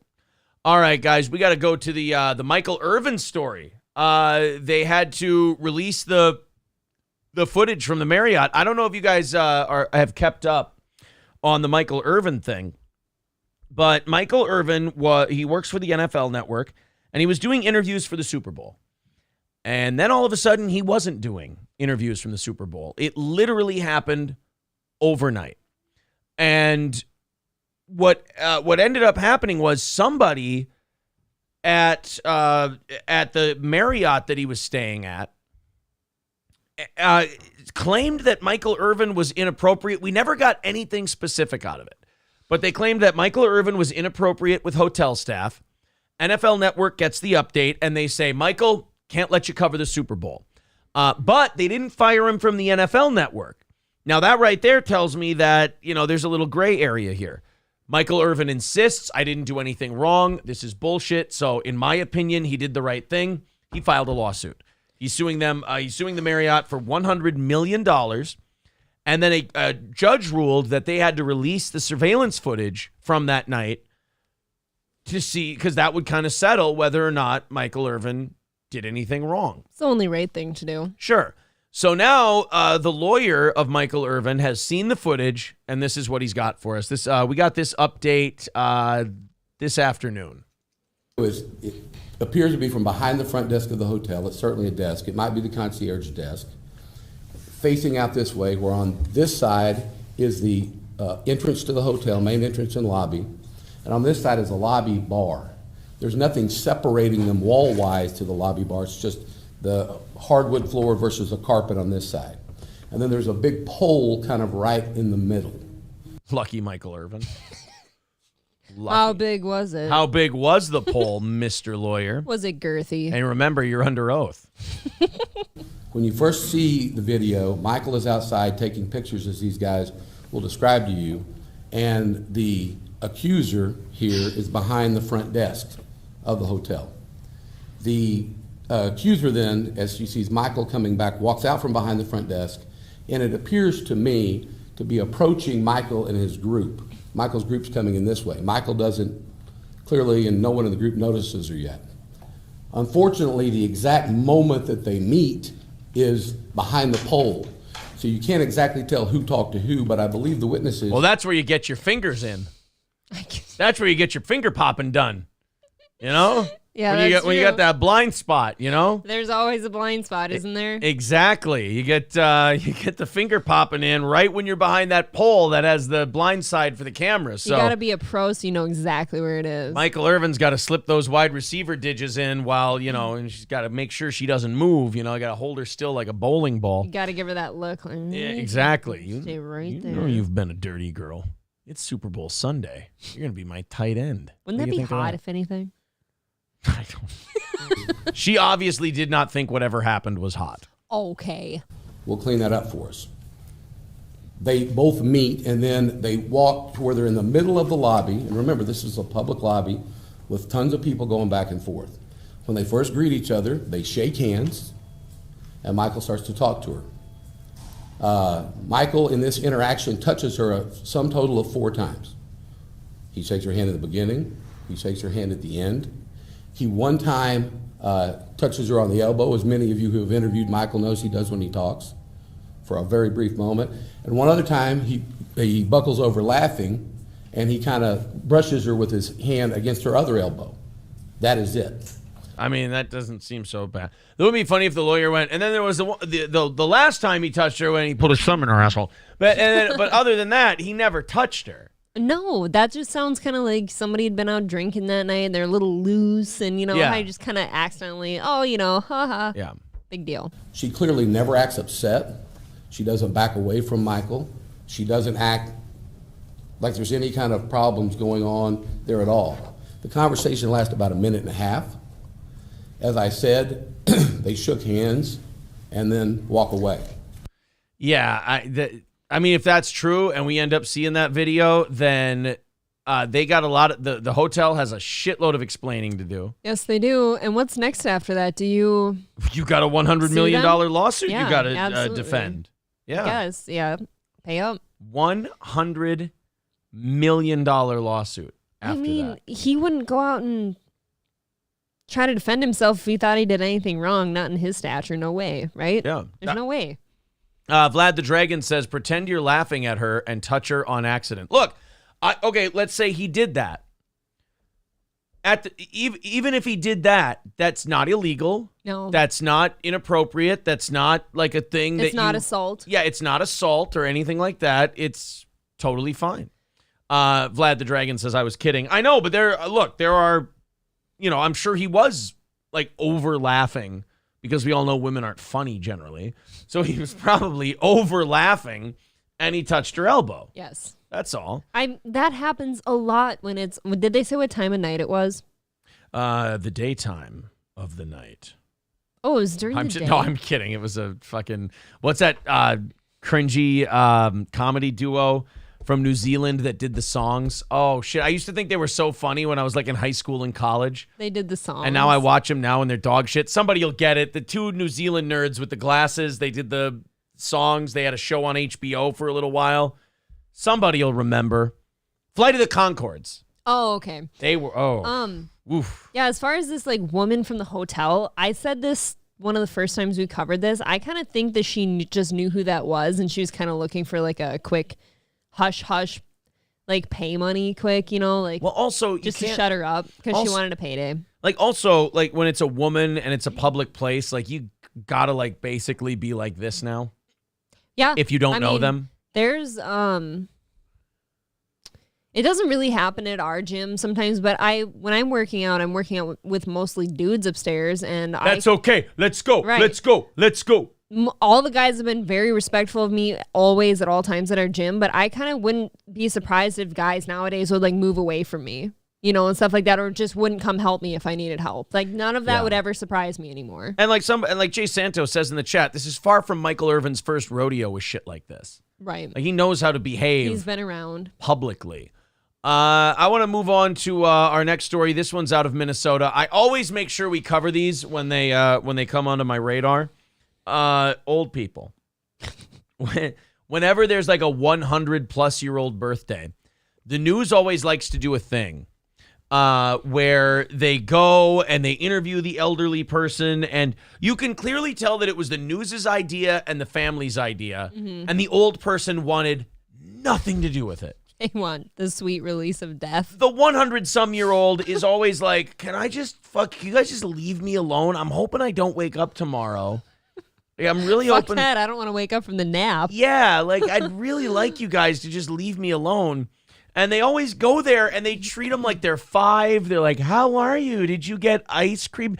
I heard you love ice cream. And you're like, oh, not only am I in pain constantly and I'm over 100 years old, but now I have to be talked to like I'm a special ed kid. This is fucking brilliant. It's condescending, kind of. Like they haven't experienced like far more than you ever will, probably. Right. And so we had one of those in Minnesota recently, a 106-year-old. Who was having a birthday. Was she hot? It was a dude. Oh. And as always, no. Okay. The news cameras show up. They stick a microphone in his face. And one of this guy's first words are basically, I can't handle this shit. Let's go ahead and watch. Celebrating a big birthday. Floyd Skinner turned 106 years old today. WCC Henry asked him the secret to living a long and happy life. Not too much commotion from a bunch of looky-loos like you assholes. Yes, leave me alone. By the way, they always send the black reporters out to do the 100-some-year-old stories. I want to see if that's the case here. Happy birthday! Born in 1917, Floyd Skinner has lived through 2 world wars. Look at this poor bastard. I have a real weird soft spot for like old guys. But he doesn't want these people. Like, stop. Leave him alone. I want to go read him a story. But, like, don't go and, like, stick a microphone in front of his face and a camera in front of his face and go, oh, let me talk to you about your birthday. And he's like, you understand that the mere action of talking hurts like hell. Dude, it probably throws his hearing aids off. Oh, and it hurts. It echoes in there. It hurts his chest. It hurts his throat. Oh, he can hardly stand up, you guys. It hurts his mouth to move his jaw like that. I think when you're this old, every single year you should be, like, gifted a couple like really sexy, kind strippers to come do whatever you want. What? What are they going to do to you? you? Give you a shoulder rub and just stand there and look pretty and just leave you alone. What if he's into Everyone fat else chicks? can leave you alone. Get him a fat Get chick him a fat then. girl. Pandemics and now 106 birthdays. Well, that's pretty wonderful, all right, but I can't hardly handle it. Why are we here torturing this poor man? Oh, that's devastating. I guess that's wonderful that I'm that old, but I really not cut out for this anymore. It's do any of you have a revolver? Dude, you just poop yourself going down the hallway and back, don't you? He has shit in his pants right now. And they're just sticking microphones in his This face. hurts to watch. How do you think he feels? I suppose. What if he got to see himself on TV for the first time, though? He can't see that far. Well, I'm sorry. get him a tablet. I'm sorry that this is hard for you to watch. This is this man's existence. Hey. Floyd was born near the Iowa border in Walters, Minnesota, doing his duty on the family farm before serving his country and traveling the world. I milk my cows, same as every farmer. Gas. He can't finish a sentence. Right. He's adorable. But why are we Can we take him home and give him a nice rest of his life? No, I don't need someone dying in my house.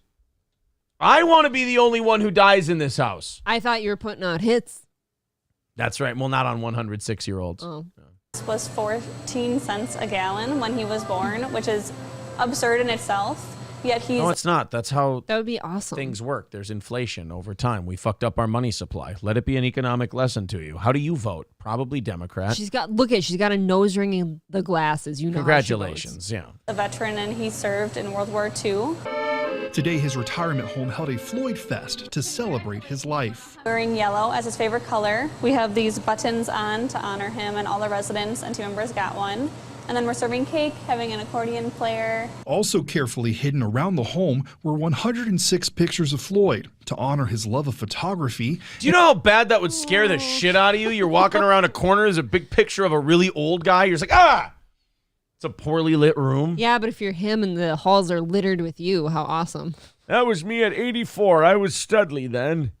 I was really slaying poontang. Yeah. Oh, I remember when I fucked Lucy from third floor.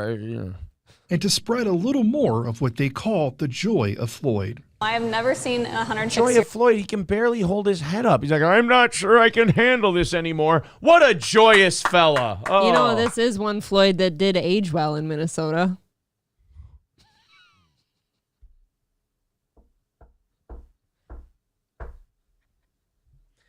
Well, here's one Floyd that can still breathe. I'm not okay with this. You should get on your knees and ask for forgiveness. Here's one Floyd who didn't cross paths with the law. This is how old a Floyd can live if they're of Scandinavian descent. It's not okay. year-old, and someone's so healthy and vibrant too. He has such a positive outlook on life. And no, he doesn't. He just said he can't do this shit anymore. Maybe he meant the party. Right. He can't even handle one party a year. He doesn't have a vibrant outlook on life. He has a sick name though. Floyd Skinner is pretty cool. Floyd Skinner's a name that scares the shit out of me. That name fucks. That's a guy I'd hire to take out one of my enemies. He's very inspirational, so we're happy to celebrate that. When it comes to the secret to a long, healthy life, he's like a Floyd raisin. was a man of few words. How do we get to be your age? No smoking. I always tell them, keep breathing. That way, that shuts them up. Alan. He doesn't know where he is. Yes, he does. I think his mind is sound and everything. That'd be funny if he's like, I always tell them no smoking, and the camera guy's, all right, we get it, Mr. High Horse. Go fuck yourself, old man. No, did you hear him, though? He still has a sense of humor. He's like, oh, I just tell him to keep breathing, and that usually shuts him up. He's still got a sense of humor. That's awesome. Henry, WCCO 4 News. Aww. And happy birthday to Floyd. Yeah, keep breathing. Good advice. Happy Floyd Fest. If another Floyd would have followed that advice, we would have saved ourselves a whole lot of headaches. I swear to God, where were you for George? Yeah. He was around. Yeah, Floyd could have been there in Minneapolis in front of Cup Foods going, just keep breathing. You'll be all right. Why is it Cup Foods? I always think it's Cub. You can't call it Cub Foods. You get sued. That's so why. you just, the next best thing. Yeah. Cup Pizza Foods. roll with $4.99. Thank you very much. Appreciate that, buddy. 1:15 away from overtime this evening. Thank you guys very much. Was it too soon? I'm sorry. Oh, boy. Yeah, I think that's really... the second night in a row I did that. Oh, man. They are, I'm so proud. Back to back. Good one, April. A lot of cry laughing face emojis. Oh, that's why it's a waste of time to hate this show. Like, you could be in here having a good time with us, and instead you're like, I need to be mad. I'd respect the shit out of, poor downtrodden man down south if he would come over and say, you know what, you guys are a good time and I was wrong. Yeah. I'd feel so good about that. I'm really just I'd feel like the world was like right. I'm just a bitter piece of shit. That's all. But I'm not gonna be anymore. Do you think this is possible? I know. Let's go to this next one. This one's from North Carolina. You guys want to play Guess Who? Yes. With this next story? Okay. I'm going to have them announce the crime, and then you guys can tell me who you think it might have been. Let's see what good detectives you are. 2 Polk County men are convicted on federal dogfighting charges. Go ahead. Well, hold on now. Right? This is tough. The name Derek Twitty is making me think it's some redneck. And Laddie McMillan. These are definitely like rednecky, meth head, like white people. I'm going to tell you this. I'm gonna call out the racism in my own country for a moment. Derek Twitty is white,, Laddie McMillan's black. Well, how did I come to that conclusion? Oh, How did I come to that the conclusion? amount of time served. Yep.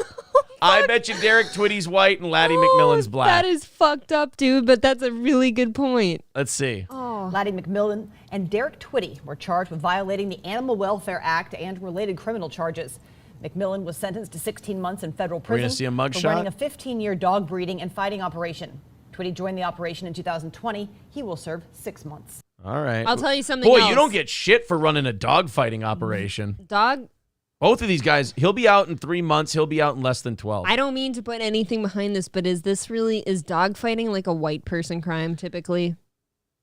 You know what? Depending on what state it's in, it can be like North Carolina. Down south, it can be.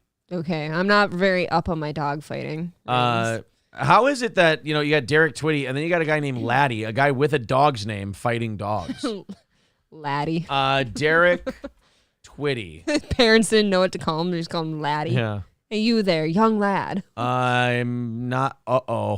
This is the only Derek Twitty I'm seeing on YouTube. I'm not seeing any. Oh, you spelled Derek wrong. There's 2 R's in it, and it's an I. Oh, is it Derek? Okay. All Pretty right. sure. Derek Twitty. Oh, yeah, I'm still getting the same thing. Okay. All right. Derek Twitty, North Carolina. Derek Twitty, YouTube. Could this be our guy? No, it's some athlete or whatever. I don't know. Laddie. Is that what you call him now? How about Laddie McMillan? Laddie McMillan. Okay, I'm seeing Ted McMillan. I'm not seeing these guys anywhere. They're not showing up. Not even in the news. Why wouldn't they post their pictures? Derek Twitty dog. West Carolina dog fighters to be sentenced to federal. Yeah, I don't know mugshots in any of these. I want to be right about my prediction that one of them's white and one of them's black, and that there was a little racism going on here. Was that the guy? No, that's a different one. That's a guy who beat a woman for 11 hours. Oh my God, how do you live through that? A little bit different. Polk County men is this okay? That's the same. So even in the video on your story, they didn't show the guy's pictures? Nope, nothing. Here, we got another. Whoa, Jesus. We got another story. Nope, no mugshot. All right. Well. They were both 48 years old. Yeah. Isn't that a little old to be doing shit like that? Well, once you got a little more money, you got some capital you can put into your dog fighting thing. Yeah, and but so at that age, you can maybe run a more successful dog fighting ring. Isn't that kind of when you're like a little more established though and probably don't have to be dog fighting or cockfighting and stuff like that? Well, I mean, down south, they kind of like that shit. So like it's down for south, entertainment. Down south, it's a cultural thing. Right. Cockfighting, dog fighting, stuff like that. Good Gravy says they don't post mugshots when they're black. Well, I don't know. Sometimes. To me, Derek Twitty sounds like a white boy name, but I thought they both did. I could be wrong. Anime conventions and concerts. I didn't know this. I saw this article today. I was fascinated because I've never gone to an anime convention or anything like that. Well, I just imagine there's a lot of chubby neckbeard kind of dudes. You haven't lived. They're all just kind of drooling over chicks with little skirts and big tits. Yeah, I picture they all look like that Sailor Moon chick with like tiny little shorts, big socks. Yeah. Tight corsets with the tits all just. Well, apparently they stink. I didn't know this. Apparently anime conventions smell like shit. They're known for smelling bad.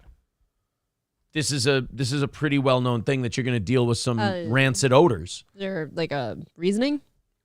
You got a bunch of neckbeards who don't shower or anything, going to these things and drooling over chicks, sweating all over the place. Why would the women go if it's known for that? Well, they're starting to push back a little bit. Yul Gibbons with a $10 super chat says, "Damn you, MSO." Oh, has MSO made his prediction on tonight's overtime goal? I don't know. Let's see if he has. We still got about 15, 20 minutes before we rattle the cans and play the music. And we're only 110 away from hitting overtime tonight. So if you guys feel like pitching in, thank you very much. There's the Streamlabs and the PayPal links in the chat. But we accept super chats and memberships as well. Thank you all very much. So they've shown that having thousands of fans packed into a confined space with a mixture of body sweat and a variety of odors can be a recipe for an olfactory disaster. Many fans have taken to TikTok, Twitter, and Reddit to comment on the terrible odors they have encountered at these events. Now, wait a minute. Anime conventions are big events that are held in convention halls, much like beer tasting, and I don't notice rancid smells at beer tasting events. No. And those are full of drunks. Yeah, you'd think it'd smell worse. I think it's more the kind of human being. That's the only thing that makes sense. Like, typically for me, the only expos and shit that I'm cool with having, like, shit smells at are, like, the horse expo. Okay, well then... Okay, yeah, like, if it's horse shit, whew, it's uncontrollable, yeah. Well, a Japanese voice actress and singer named Rie Takahashi recently took it upon herself to gently remind her fans about basic live concert etiquette.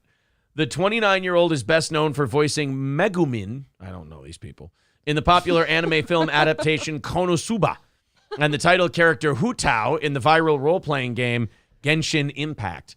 On February 25th, Takahashi took to Twitter, where she has close to 1 million followers, to share a detailed hand-drawn guide for anyone attending her first live concert. Nope. She hand-wrote out how not to be a stinky fuck at one of these anime conventions, which to me is like just like the kid putting his finger in the dike. Do you think there's any chance these people... Like the men maybe could be like people that wear like a Depends or something on purpose so they don't have to miss anything? And I'm actually not kidding. I hope not, but I can't put it past Why them. else would it completely smell like shit? You're going to piss off a lot of defensive guys with this too. Because a lot of these stinky fucks are probably like, hey, don't call me out. It's like, dude, nobody thought it was a secret. Like, we can smell you. I'm just asking. Where she has close to 1 million followers, shared a detailed hand-drawn guide. Among her tips are suggesting like bringing a power bank and carrying a small bag to keep your valuables safe. And notably, Takahashi also included tips for dealing with body odor.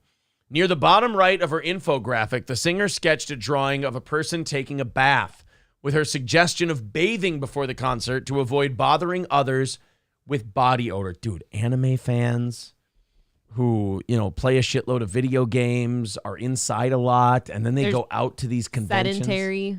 Oh, I can't imagine. That's just, you know what? It's got to be, I can feel it. It's a musty scent. They're not eating well. No, they're not eating very well either. They're not taking time to cook for themselves. You're right. I bet it does stink. Yeah. That's probably really concerning, fucking you reeks guys. in there. A Twitter user replied saying that they can't bathe due to an injury. Then don't fucking go. If you can't take a bath, you can't be going to a convention. If we can't shower, we're not going anywhere.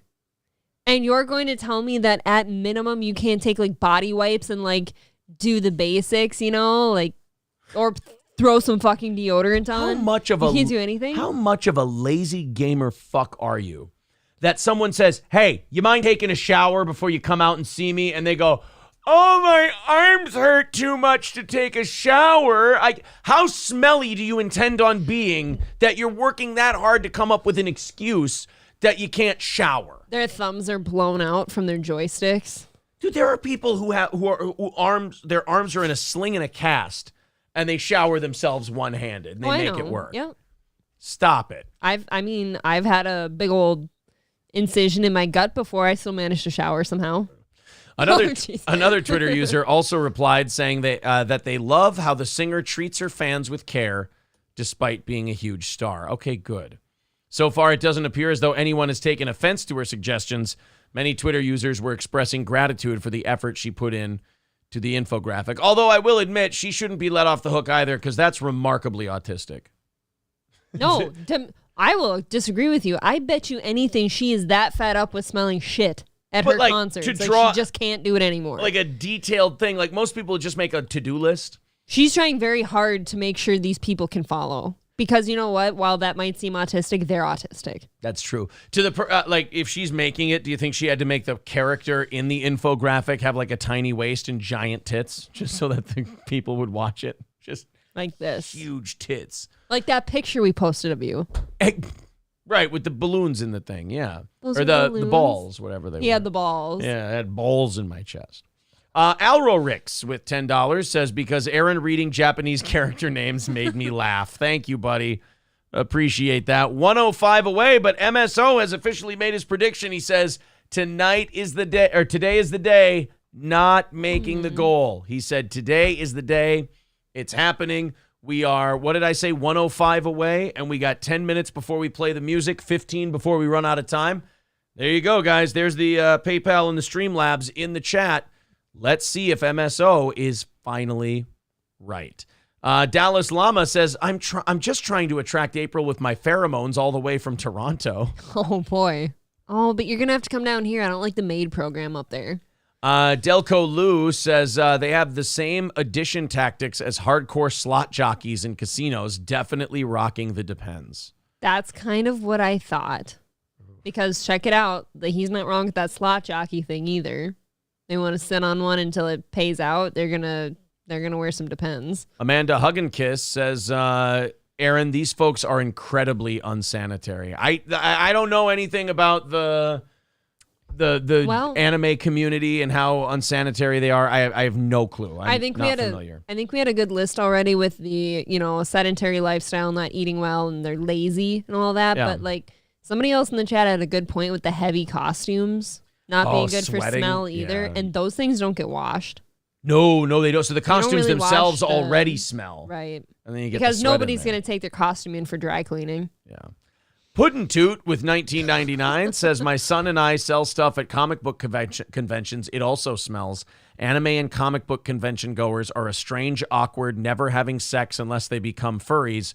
Furries are a whole funk of their own. How do you do it then?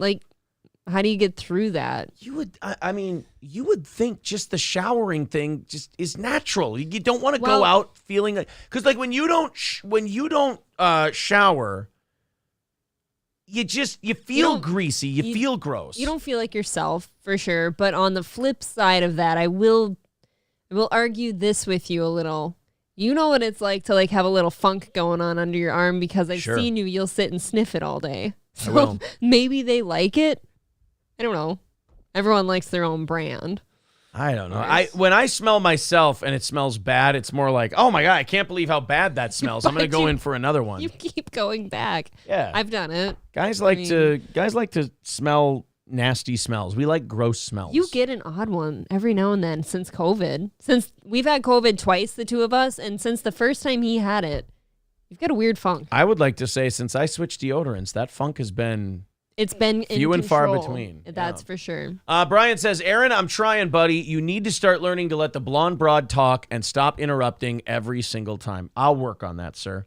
But she was able to get her George Floyd joke out, so there is that. I think we're doing okay. I'm a big loudmouth. But thank you. What can I say? I've been rolling over my co-host for years. Even back in college, I was the teacher pulled me and my co-host that I was working with aside and said, hey, you need to just jump in there because Aaron will steamroll you if you give him a chance. Aaron's really busy in there, so you gotta, jump in. I'll say this for myself. I think I've been around the show since March of 2020, not really on it until the last 2 years. I think I've done better at jumping in when I've got something to say, and then I've gone on Simpcast a couple times where you've got 9 people up there and you got to throw yourself in it. See, I just let her talk. Now it's over. See, look at that. She got that all out there. She didn't even know what the fuck she was doing because she was so used to being interrupted. David Dominici with $5 on Streamlabs says, if you don't make the overtime, I want this back. Oh shit, guys. You heard it. $85 away. David's getting his $5 back if we don't knock that out. 85 and MSO says that's it. We're not making it tonight. Brian says, I'm nobody, but I realize the way for you to grow is for her to steer the ship. Ooh, shit. Maybe behind the scenes, but on screen, I think that's his job. So I don't even host anymore. So April hosts. No. And then I get to sit back and be the co-host. I like that. There's a reason this seat is the one that myself, Johnny, and Corey all interchange every day, and that one stays you. We're cool here. Very, very interesting. We will see. Ron says we're at 131 likes tonight. Okay, very cool. Guys, hit the like button. We've been forgetting to tell you that tonight. We like to get to 200 by the end of the evening shows. Over on Rumble as well. Hit the thumbs up. Follow our channel. Subscribe to us If you're new here on YouTube, we appreciate that. Let's get to 200 likes. Everybody fire off the thumbs up. And as I said before, Puddin' Toot, thank you very much for becoming a member. That brings us to 80. And remember, David gets his $5 back if we do not knock that out. I like his name a lot. Med Joe with $2.99 says, your stream keeps skipping. Do you watch? Haven't had any other complaints. Try hitting refresh and you'll be okay, bud. Sorry, buddy. Yeah, I'm sorry about that. Already over 150 likes. Very good, everybody. Keep hitting the like button. Perfect. Bueno. Yeah, you're the first person I've heard. It's only unwatchable. Man, do you have no friends?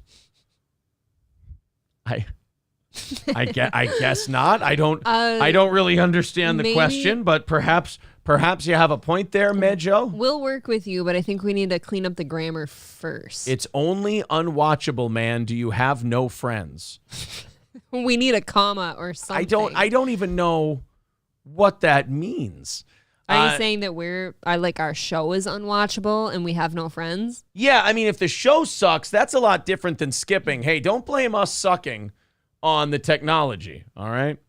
Mad Joe says, wow, it must just be me, but it's not. Well, is it you or is it not? I don't know. I wish we could help. I'm really sorry. Everything's cool on our end. Yeah, I'm sorry, bud. Patrick says, I subbed to Compound. When are you back on?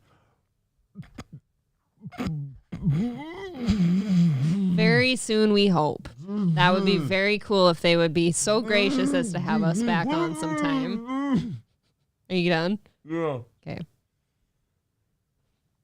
I'm not.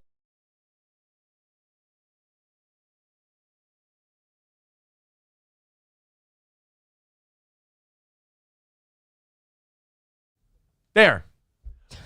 Woo! Did that feel good? Okay. I knew you needed that. There you go. Green Acre with $5 says, insert appropriate sarcastic comment because I'm dog tired at work. Oh, no, you're so tired you can't even shit talk. That's not good. Let's go to Mad Joe again. He says, your stream keeps skipping. It's your internet, not mine. Well, Is you know it what? double Dutch at least? Because of, oh, God.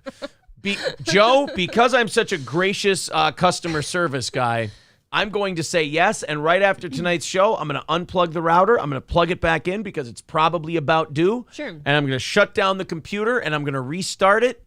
And tomorrow morning, we're going to knock it out of the park. This is going to be great. He says, even the replay skips. Go look. No, this morning we did have some troubles. That's for sure. This morning we had some issues right away. But that was weird. Yeah. Everyone else is saying no skipping. They're saying it's you. Everything else. Patrick says, yo, I didn't pay $1.99 for the mics to be turned off, lady. Look, dude. I'm sorry. I'm not.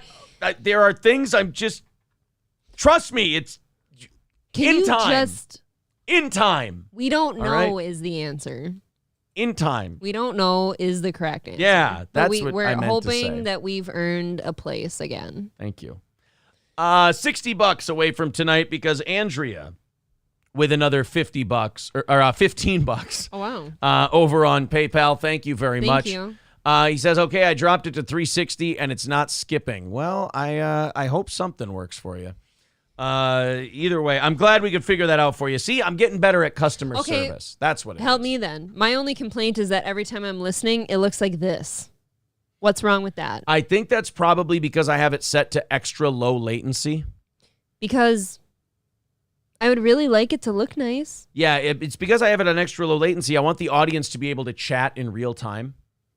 So there's that. Sure. Toei is at 720 and 0 skips. All right. No, not him. He's good. You know, somebody's pretending to be Mersh today. He says, did you get my Chad video on Twitter? There's a guy going by _Mersh, and he's trying to pretend he's Mersh. I mean, it's not the worst attempt I've ever seen. It's not the best attempt I've ever seen. Sure. Put it that way. Citizen M says April's hair is especially perfect today. Thank you, buddy. Look at that. I appreciate that. Someone says probably Royce. Yeah, what if it's Royce pretending to be Mersh? That would actually be pretty funny. Frozen Asian. Yeah, exactly. All right, I think we're all caught up here. We've said thank you to everybody. I just want to be a good host. That's all. Like I said, good reading the chat, good customer service, the whole deal. Here we go.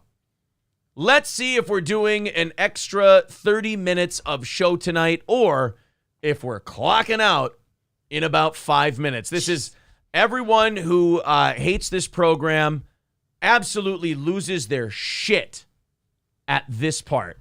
Let's fire up the music. Let's rattle the cans. Let's be our e-beggar selves. And let's see if we can knock out tonight's goal and do 30 minutes of overtime. Here we go. Streamlabs, PayPal, Super Chats, and memberships. Doc Brewski starting us off tonight with $5 during the can rattling session. Says, wasn't my proudest fap, but I've done worse. All right. Thank you, bud. 55 away from overtime. There's all the links in the chat. Everything you need to go ahead and support fiscally the Steel Toe Show. Stevie J says, my dad left for cigarettes 5 years ago. Please use your customer service skills to bring him back. Oh, can you locate him? I mean, I can't make any promises. All right? I can't make any promises. Anton says, this music always reminds me of the pleasure deck on the old Startopia game. Glad I could help. Somebody said Steel Toe Oscars watch party. Are the Oscars on tonight? God, I really don't. I hate to be this guy. I don't watch them. It was more for the view count. I don't really care about the Oscars thing. It's kind of like when football's on. I'm curious. Yeah, they always nominate such shitty gay, nobody's ever seen them movies. Like, they got to show how much smarter and better they are than the rest of us. I don't think I've watched award shows since middle school. AZ Free says, please, sir, may I have some more? Thank you very much for the $9.99 and even 50 away. 10 from, God damn it, this guy's got a name. I'm going to have to go read that because I don't want to put real names in there. Von Kaiser with $10. That puts us at 40. Puddin' Toot with 50 says April's hilarious. That's going to put us at 5 away. We take 35 of that. Thank you. 5 away from knocking it out tonight. Let's see who's going to bring that last 5, and it looks like USO or MSO may lose again. Although he does have like 2 or 3 minutes. This could still fuck up. There is a chance. 5 away. Oh, he's throwing in the towel. From nailing. Oh, is he throwing up his arms? He's throwing in the towel, yeah. Oh, it's still $5, buddy. It can still, we can still fail tonight. That's for sure. Orange Boy really likes your shirt. Thank you, Orange Boy. Kyle W. with $5 says, because April. All right, there it is. Thank you, everybody. We have done it. Now we're into tomorrow. Thank you very much to the Happy Plague Doctor with $5. Kotod with another 5. Happy Plague Doctor says, went to the doctor today. I don't have cancer or a hernia. Well, that's great. Thank God. Kotod with $5 says to re-up your Noticinol prescription. Thank you, pal. Shit's expensive. Yeah. You guys are already 10 into tomorrow. I it's appreciate in high demand. That. MSO says we need more Shaka. Oh, Lordy, I am so sorry, sir. I'll dance for you anytime, MSO. You're a great motivator. He's like Mickey from Rocky. He's our hype man. All right, let's do another 30 minutes. I'll donate $350 if you do a show in blackface. That'll be a Rumble exclusive show. Yeah, otherwise I think we need enough to like retire on. Yeah. I will do a blackface show here if it is enough to retire on. Yes. Upset Duck says, Aaron, what do you do with the money? Pay her, pay me, pay Corey, pay Johnny, pay taxes. That's the wonderful one. If you own your own business, paying taxes is great. I'm so excited to pay my taxes every month as a business. All right, let's continue on here. Here's some financial news for you. Americans are feeling gloomier than ever about their finances. Just 31% believe their situation will improve over the next year, the lowest figure since 2010. Ouch. According to a new survey. You know what, though? I think that 31% believe that their situation's going to get better because their attitude is can't get any worse. Right? I feel that way.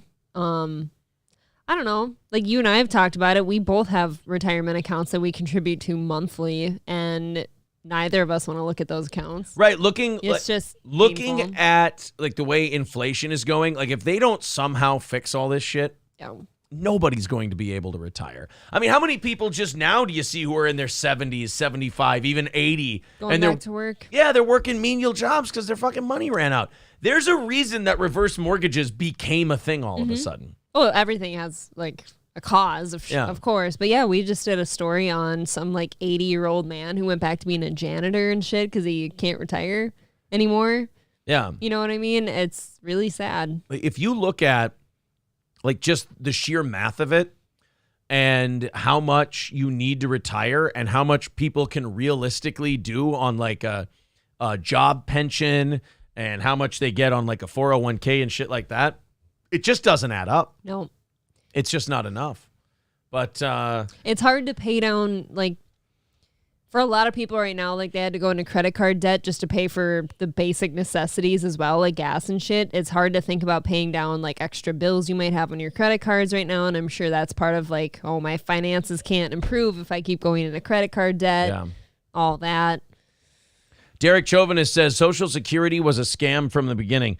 It is, and I also think, I shudder to think, like, if they would have taken every dollar that they've pumped into Social Security since 1930-something, whenever it was created, if they would have taken every dime and put it in a diversified investment account since the 1930s, how much that would fucking be worth right now. And if they spread those payments out to America's seniors, it would be an astronomical amount of money because 8 out of 10 years, statistically, the market makes you money. Yes. 8 out of 10 years. Average growth somewhere between 6 and 10%, depending on how aggressive you are. But I mean, Social Security, they just took your fucking money. They took it, they put it in a thing, they borrowed against it, they paid other stuff for it. It's full of IOUs. And people just kind of kicked the can down the road and ignored it for years and years. And now all of a sudden we're like 10 years away from the fucking thing running out. It's ugly. I don't know how to fix it. All the debt we're in now is not going to get paid back. There's no way. Well, and the solution that the politicians are coming to now with Social Security is they're like, well, we're going to raise the taxes on the highest earners and that'll keep it going until 2052. So now their new idea is kick the can down the road again. It's just time to put the dog down. That's it. Let people keep their Social Security money. Just look at your check the next time you get it. See how much they're taking away for Social Security and see how much you could invest on your own and how much money you would have made by now versus how much they're going to pay you out in Social Security. I'll tell you this, if you're my age or younger, if you're, 36 and under, when you go to set up a retirement account, when they do your financial planning for how much you're going to need for retirement, they put 0 in the Social Security income calculator. Yep. Because they're just assuming that when you retire, it won't be there. Yeah. It's really, really something. I mean, geez, I wish I had started investing in something the second I could many, many years ago. I think I've had a retirement account since 2013. Can you start anything before that? You can start whenever you want. 31% of Americans believe their personal financial situation would improve in the next year. And again, I think the majority of those people are people who are going, well, Jesus Christ, I can't imagine it getting any worse than that. They're not thinking like, shit's going to get pretty sweet here in a little bit. No. They're just going, it can't fuck up any worse than it already has, can it? It's just ominous. Yeah. So 31% say they think it's going to get better. God bless those optimists. I know. I don't see it like that. Maybe they think they'll elect a new president next year, so that's why it'll get better. I still think the president is going to go for forgiving student loans before he gets out of here, too, which is going to be ugly. Because where's that coming from? Republicans in the House ain't voting for that shit. Forget that. You know what? I forget that sometimes. He's got a thing going through court right now. He's going through the Supreme Court where he's trying to just unilaterally forgive student loan debt up to $10,000 for every borrower. But it sounds like the Supreme Court's going to strike that down. They're going to say, dude, you got to pass that through Congress. And it's just not going to. Right. That's all. Guru One, I'm going to give you a little bit of a break, buddy. You just kind of been a cunt since the second you came in here. Sorry, pal. I hope you become a big fan of the show, but so far you're just kind of being a twat and you're kind of killing the vibe for everybody, man. Try to be cool. This next story out of Louisiana, I have a hard time believing that the cops worked really hard on this case because the situation around this guy they found and the conclusion they came to, it seems to be one of those like Clinton stories where the guy tied himself to a tree with twine and then shot himself and then they couldn't find a gun because everybody ties themselves up to a tree, shoots themselves, and then chucks the gun before they die. Everyone. Here's a story out of Baton Rouge, Louisiana. I'll let them tell the story. Fox 5's Joy Dukes joins us now with more on the story. Joy, what did authorities say about a potential cause of death? Yeah, Courtney Russ, we're told that 42-year-old Nathan Miller's body was found along Scenic Highway 2900 just before 4 a.m. Monday. But the coroner's office says his body showed no signs of external or internal trauma, and police say no foul play has been indicated. They found a guy's body sitting alongside the highway, and the part they're not telling you yet, wrapped in a rug. Oh. Because everybody just kills themselves and then wraps themselves in a rug and puts themselves off on the side of the road. What? That is talent. There's no fucking way no foul play happened. No. What? Hey, I have one dying wish. When I die, I want you to roll me in my favorite rug and toss me out on the side of the highway like trash. That's the only thing. That's completely ridiculous, but that's the only thing that makes sense. Only way that could not be a foul play. Like if this guy just died in his home and his family freaked out and put him out on the roadside or something. Somebody's going to think we did it. Quick, wrap him up in a carpet and throw him in the, Honestly, him in the road. It's in Baton Rouge. You don't know. It's the outcome no one wanted to see. 42-year-old Nathan Millard of Covington, Georgia, found dead. His body discovered wrapped inside a rug and plastic on the side of the road early Monday morning. Again. So this guy just wrapped himself in plastic in a rug and then rolled onto the side of the road and suffocated himself? What, have you never heard of like dead bodies that can still perform certain tasks? I'm kind of like when you lop a chicken's head off, it still runs around for a while. Yeah, I'm really sorry. I'm not buying that one. You don't think he'll slither in there with the little nerve twitches? I don't think so. Oh, just heartbreaking. I mean, it like chokes me up just thinking about it. Millard, who was in Baton Rouge on a business trip, disappeared on February 23rd. His friend Matthew Still told Fox 5 he was at a bar called Happy's across from his hotel around. How ironic. Right? You were at a bar called Happy's. I will never, after this, I will never go into a bar named Happy's. No, not again. He didn't come out that way. Nope. 10:30 on the night of the 22nd, but never showed up to meet with a client the following morning. It's just a situation you never, ever expect to happen close to you, and especially not in your own family. What, you expect it to happen to someone else? Someone rolled into a... Because this didn't happen to a member of my family, and I'm still pretty dumbfounded as to how this whole thing went down. It is pretty weird. Yeah. Unless he was playing that new game that everyone's playing on TikTok, Rug Roller. That, of course. Oh, and it just didn't end well. All kinds of problems. Maybe it was just a joke. They were playing at home, like, how long can you stay rolled up in the carpet? And he passed out. It was just a stunt. He was supposed to pinch my leg if he was running short of air. It was for funsies. Yes. Agencies assisted in the search for Millard, including the Cajun Navy and Texas Accusation. What? Back up. That exists? The Cajun Navy? The Cajun Navy. That sounds like a bunch of hillbillies on fan boats in a swamp. Should we look up the Cajun Navy after this? Oh, Lord, there I was done found a man with dogs that got wrapped up in the road down there by the bayou down there by the road and the highway. They wrapped up in plastic and down the door now he is. Hey.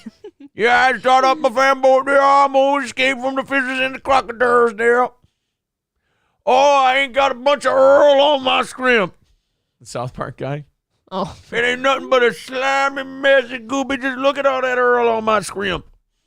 Search. Nonprofits dedicated to search and recovery efforts. It's not the ending we hoped for. It's not what we prayed for. Oh, I hope not. What? I think we all can assume that wasn't the ending. You know, we were all kind of hoping he would be rolled up in maybe a cashmere kind of a situation, a rug. I mean, shit. It was so Home Depot. It was an $80 area rug. I really feel like shit about it. Wrapping him in fishnets, he could have had a chance. Yeah, I mean, what a terrible deal. Could we stop giving cameras to like the family members' faces? Like when this first happens, they never see anything. Let them mourn. Yeah. You know? The coroner's report that said Millard had no external or internal trauma has only led to more questions. We don't have any indication that there was any foul play involved. We are looking into how he ended. Then you, sir, are shitty at your job. There's nothing on the carpet. Right. Like not anything. Not a thing. He just got rolled up into a rug and died. You can't like locate where that carpet came from. Nothing. Where he was. Investigators believe Millard's body was likely left there. Baton Rouge police said That's foul play. I'm sorry. Are we not defining terms the same way? Did you hear that? They determined his body was likely left there. Well, no shit. It didn't just roll down the road on its own. No kidding. Yeah, it rolled there from Wendy's where they do this regularly. What the fuck? God, these cops are really bad. I don't trust these police officers. I would like a second opinion, like with a doctor and a cancer diagnosis. It's Baton Rouge. I'm telling you, it's a bunch of hillbillies that aren't like educated. All right, Sheriff, I think I done come up with an idea. I've been investigating this rug thing, yeah? I think somebody done left him there. Wow, goddamn. Goddamn. We were working with the alien theory. Son of a bitch. We thought Oh. Bigfoot or aliens, but you're right. Somebody just could have plumb left him there. Some bitch. We're thinking, officer, that no foul play was involved. What do you mean? We're thinking that someone gently set him down nicely like and just left him there. We didn't think anyone meant anything by it. Humans can't wrap themselves in carpet. No. You ever try? Or It's like impossible. leave themselves in the middle of nowhere. using a number of resources to try and get answers about what happened that night, including surveillance video footage to try and retrace his steps after he left the bar. Throughout the next several hours. Hey, where's that body we rolled up in a rug? It's always the last place you look for it. Check it out. Check on top of your head. You know, like your sunglasses. Just find it. The amount of carpet you need to roll up a body, like you can't just have that on hand, by the way. Somebody went and got that from somewhere, right? That's a lot of carpet. Yeah. Unless they did it like Billy Bats, you know, and they just got like the tablecloths and everything, just rolled them up in there. I don't know. We were able to track him to several different businesses in the Baton Rouge area. Police in Baton Rouge are asking the person who saw him last to come forward to talk to investigators. Yeah, not likely. Whoever saw that guy last, you're the last people he wants to talk to. Where are the brain cells in Baton Rouge? Oh, I do not trust this police department one iota. They are fucking this thing up. What if it's big the police time. Department? Yeah, what if they rolled him up? Yeah. God, this is such a fucking Keystone Cops operation. It's remarkable. Oh, man. To me, there's no other reason to be playing that dumb. Like, obviously, somebody put him there. He can't just leave himself on the highway. Yeah. Like, obviously, it's foul play. Like, that doesn't just happen. Kyle W. says, if you were at Happy's Gay Bar, please come forward. Yeah, I don't think they're going to. This is what I imagine the Cajun Navy is. I'm going to bring this up here real quick.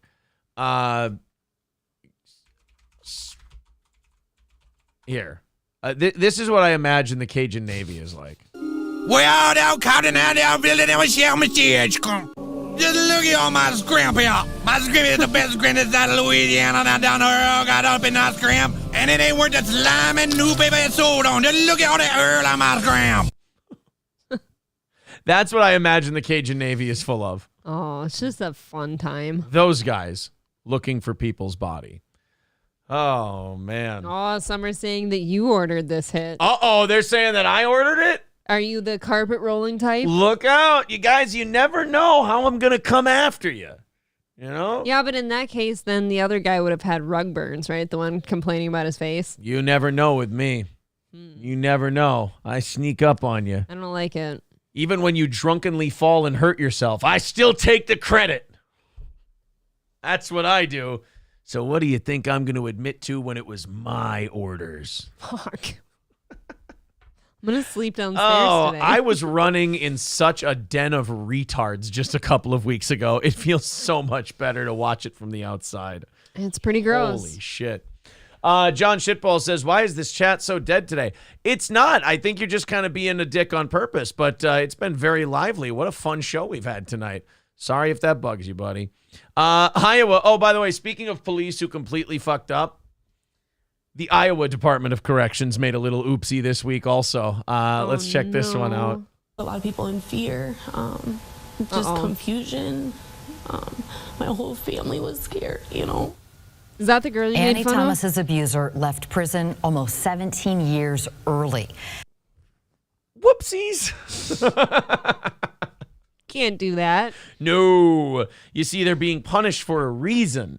And letting them out 17 years early, you know, the idea of vengeance might still be fresh in their mind against the people who put them in jail. So Again, what is this idiocracy where they just kind of let you walk out? Dumbass! You're supposed to be over there. The early release, according to the mother of two, was described to her as a 1 in a million mistake. But our KCRG TV9... Yeah, that doesn't make me feel better when I'm the person who was the victim of his crime. Right, that doesn't make anyone feel better. What if this guy's a little vengeful? Yeah. Oh, it was 1 in a million? Oh, well, then in that case, I'll go to bed. I'll feel safe. This obviously can't happen again. Oh. An investigative team found many prisoners, including those considered high risk, were released early. Thomas's story is... Wait, I thought you said it was 1 in a million. The odds are supposed to be 1 in a million. This seems like 4 in the last day kind of a thing. Well, the Of odds an are investigative changing. Yeah. series we're starting tonight called Released Too Soon. And KCRG TV9's Wow. Ethan Stein is in. That one's pretty clever. How long did it take you to think of that one? I tell you what, only the crack journalists work for the TV news anymore. He absolutely came up with it too. Yeah. He's proud of that one. All right, we got a special we want to run about people who were released from jail too soon. We've kicked around some names, and I'm thinking we're gonna go with, and check me if you don't like it. Released too soon. Bingo. Okay. Good. I like that one. Because the second idea was Freedom 2 Electric Boogaloo. Nah, I think you hit it on Okay. the first one. Released I too think soon. you get a promotion for that. Occam's razor. Perfect. In the studio right now to explain how inmates are being released too early. Hey, Jim. Well, it starts at the Iowa Department of Corrections. They send a recommendation to the Iowa Board of Parole. Then a few members on the board vote if an inmate should be allowed out of prison. Now, inmates with mandatory minimums, they are not eligible to go through this process. But we found one case state officials at the end of the line, those overseeing those on parole, call a big mistake. No shit. So there are times where maybe somebody hits a wrong button or somebody signs a wrong paper and a guy gets out. That wasn't this, and you go, oh, don't they have fail safes for this? Yes, they do. They have 3 of them. They have 3 fail safes. It took everybody working together to fuck this one up. Somebody still had to let him out, by the way. Yeah. So what? I was just like running rampant with fucking Just south of offenders us. and Yeah. shit. We probably don't even know how many people are running out like 20 years before they were supposed to get out. That's actually kind of scary. Yeah. You do the best you can, I guess. For I mean, this unless you work mother for the of Department 2, of Corrections. the memories are difficult. You cry a lot. Over her past life with Mario Goodson. I had some on my face, my neck, and my hand. A police report says Goodson punched Thomas until her nose bled, pushed her head into her mirror, breaking it, and coerced her into sex. He was Yeah. convicted and sentenced to 25 years. That'll be scary. His previous sex crimes meant he was required to serve at least 21 years. Oh, wow. So that doesn't seem to be a pattern we see a lot. People who are getting let out on lighter terms, and then imagine that. They Repeat. commit the same crime again. Repeat offenders. Who could have saw it coming?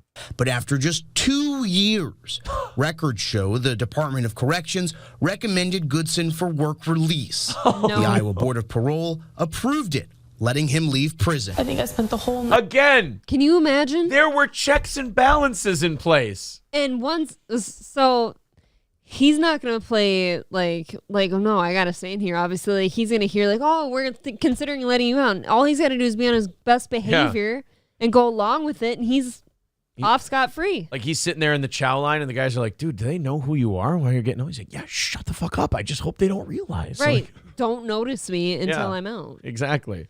You know what? We should bring these Iowa law enforcement, we should bring them a body wrapped in a rug and see if they can crack the case. You know? Crack the rug roll. Yeah. Like crying. because I thought he was really getting out, and I didn't know how that was possible. Thomas only learned about his release from her daughter, who got a notice from a crime victim website and called her mom. So the state of Iowa didn't even inform her that this guy was out. I think you're supposed to do that. Which leads me to believe that they didn't even know they let this guy out early. This really is the idiocracy thing where he goes, oh, I'm supposed to be getting out today.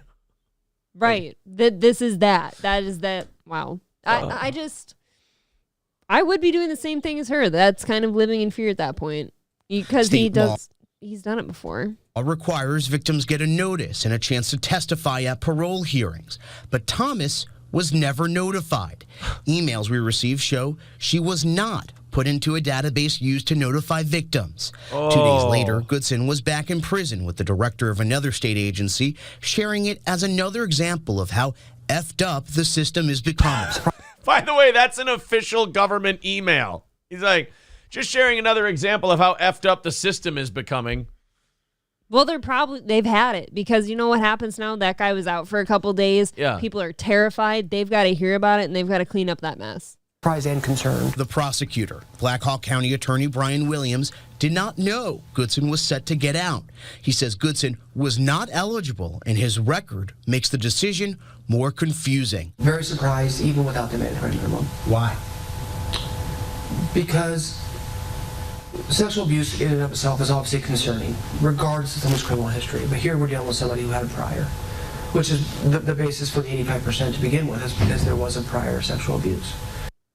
Yeah, there's an 85% recidivism rate for people like that. So you don't want them getting out, on time, early. Like you don't want them getting out. Period. Like at all. Jeremy S. with $5 says that was my uncle's friend. They found his phone and wallet in the woods near where he disappeared. Are you shitting me? Really? Jeez. The guy in the rug? Any ideas what's going on? I really don't think that you kill yourself that way, though. We didn't necessarily kill himself. Yeah, like I don't think that that's the way. That shit. That guy was definitely killed by somebody. That guy was definitely thrown on this. He was discarded like common trash. He was discarded like litter. That guy was clearly killed. It is confusing. Shit. Unless there was foul play and somebody threw his stuff in the woods to make it look a certain way, and then they still put him out there. How much of a lawsuit is Iowa dealing with, by the way? Oh, God. Over that whole thing. It's going to be nasty, and that's why that email, she'll straight up say, oh, this is fucked up. Yeah. Completely unprofessional to speak, I guess. Jesus. Actually, I found the guy who is the DA for Iowa. Would you like to hear from him? He had a statement about it. Sure. Well, down Cotton and down Village, and we share my stage. Just look at all my scrimp here. My scrimp is the best scrimp inside of Louisiana. Down here, got up in that scrimp. And it ain't worth the slime and new paper it's sold on. Just look at all that earl on my scrimp. Wow. He's got a good point. He has a great point, and I'm just happy to hear that they've got it under control. And you know what the worst part is? What's that? As Tim Downs says about the rug that they rolled that guy in. Yeah. That rug really tied the room together. And now it's just gone. It's terrible. Where'd the rug come from? Where'd it go? Why is the rug even there? That's true. Why is the rug there? We got time for a couple here. A woman in Immokalee, Florida was arrested for indecent exposure after using a puddle in the Collier County Public Library's parking lot to give herself a bath, exposing her bare breasts, buttocks, and pubic area to library guests and passing traffic. First of all, ugh. Second of all, how deep of potholes do you have in your library parking lot that people can bathe in them? Okay, but third, don't you want her level of self-confidence? Yes, but not her sense of judgment. I mean, can I get one without... Got your little brown star out there, and she's just... Oh, and the water you're washing yourself with, it's full of asphalt and shit. Now it's just full of ass. Oh, now it's just full of ass. On February 7th, that'd be great. I'm just imagining her with a shower cap on and a loofah. Some suds from something. Yeah, just cleaning all of her delicates and whatnot. Her delegates. What is wrong with you? On February 7th, several visitors alerted the manager of the library about the public display, and upon intervening, found 43-year-old Caroline Stellari naked. Now, you're probably wondering, now, wait a minute, what kind of view were people getting? Was it good? You know, we got a 43-year-old. 43-year-olds aren't all, disgusting or ugly or anything like that. Could be they're, hot. They're naked. Sometimes crazy naked chicks can be very attractive. Boys and girls, here you go. I'll let you judge for yourself. Oh, that's a dude. Sammy Sosa looks terrible. That is, I would have thought he'd look better, been out of the game for a while, probably got a lot of money, could take care of his skin a little better. That's, What do you think she said? I was just cleaning up. I actually took this woman's forehead one time and I brought it down by the river to wash my clothes. I just scrubbed them real hard. That's just mean-spirited. Against her forehead. What? It does double duty. It exfoliates her face and cleans your clothes. Exactly. A nice little washboard right on the forehead there. How convenient is that? What a useful human being. The Collier County Sheriff's deputies were quickly called to the scene and instructed the woman to put on her clothes. Everything was on full display and to passing traffic. She promptly obeyed, and the deputies arrested her on a charge of indecent exposure. See, now that part I don't get. That means that this woman started doing this thinking, this is fine. Because it was only after the police came and said, hey, what the fuck are you doing? Put your clothes on. And she's like, oh, really? Yeah, you got your tits out and your ass out to everyone. Oh, is that not okay? No, we can't have you doing that. I was just kind of wondering that too. Like, Florida has water all over the place. So you go to a pothole. You know what I mean? Like, there's bodies of water everywhere and you pick a pothole in public. Yeah. That doesn't make sense to me. Well, sometimes you just see a nice deep pothole and you're like, you know what? That one's too good to pass out. I have a theory. Potholes for sure don't house alligators. And you can't be sure about other bodies of water. You never know. You never know. It is Florida after all. Yeah. TFATK says, do y'all have a panel link? What does that mean? I'm a dipshit. I don't know what that means. I am an absolute stupid asshole. We're sorry. When I Google panel link, I see like a fuse box. It's a fuse box. Yeah, I don't know what a panel link is. All I'm seeing in a panel link is things that your breaker goes into. We're sorry. TFATK, please don't hate us. Sorry, buddy. You're talking about a show that comes from the Midwest.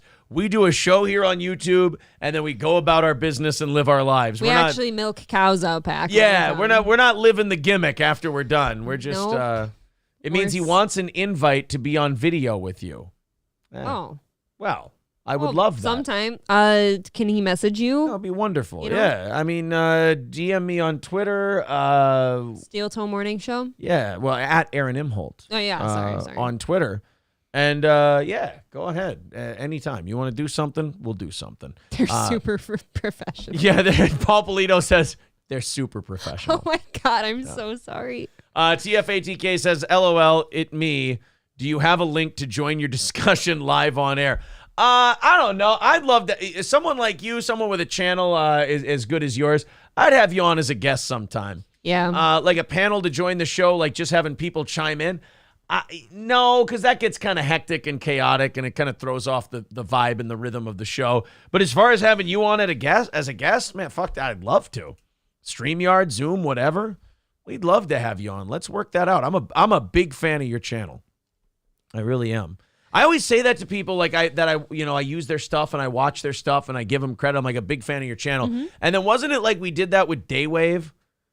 And then we found out that I wasn't even subscribed to Royce's channel. I called you out on air. I'm sorry. What a piece of shit I am. I thought it was disrespectful. Yeah. By the way, guys, subscribe to TFATK. I think he's got, what do you got now, TFATK? 3 channels? I think there's TFATK, TFATK2, and TFATK3, I think is what we have.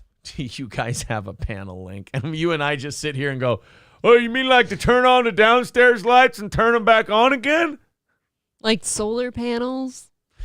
Oh. We don't sell those. We don't believe in them. Fuck me in the ass. I am terrible. I'm just kidding. At my job. We only have a couple of minutes left, maybe about a minute and a half here. I don't really give a shit about this British pastor guy. There's some Christian street preacher in the UK. He gets arrested a lot. Okay. And I guess now he was reading the Bible, something about gender and shit like that. And as you do. They just arrested him. I mean, there's an easy answer to this question. Definitely don't go to the UK if you're looking for freedom of speech. They just seem uptight. Yeah. You're not going to get it. Come here for a little bit longer if you want that.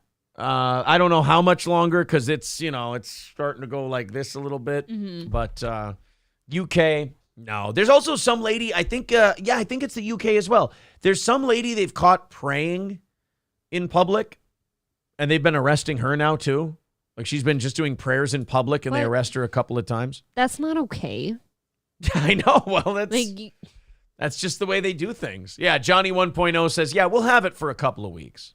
So do they do that for all religions that happen to pray in public? Oh, yeah. You always see that. Just wondering. You see that in the UK, all the bobbies with their billy clubs breaking up the Muslim call to prayer. Yeah, they really. Just wondering. I didn't say Muslim. You did. Absolutely in the UK. You see that all the time. They're really equal opportunity enforcers over there. I'm glad I got you to spit your beer, though.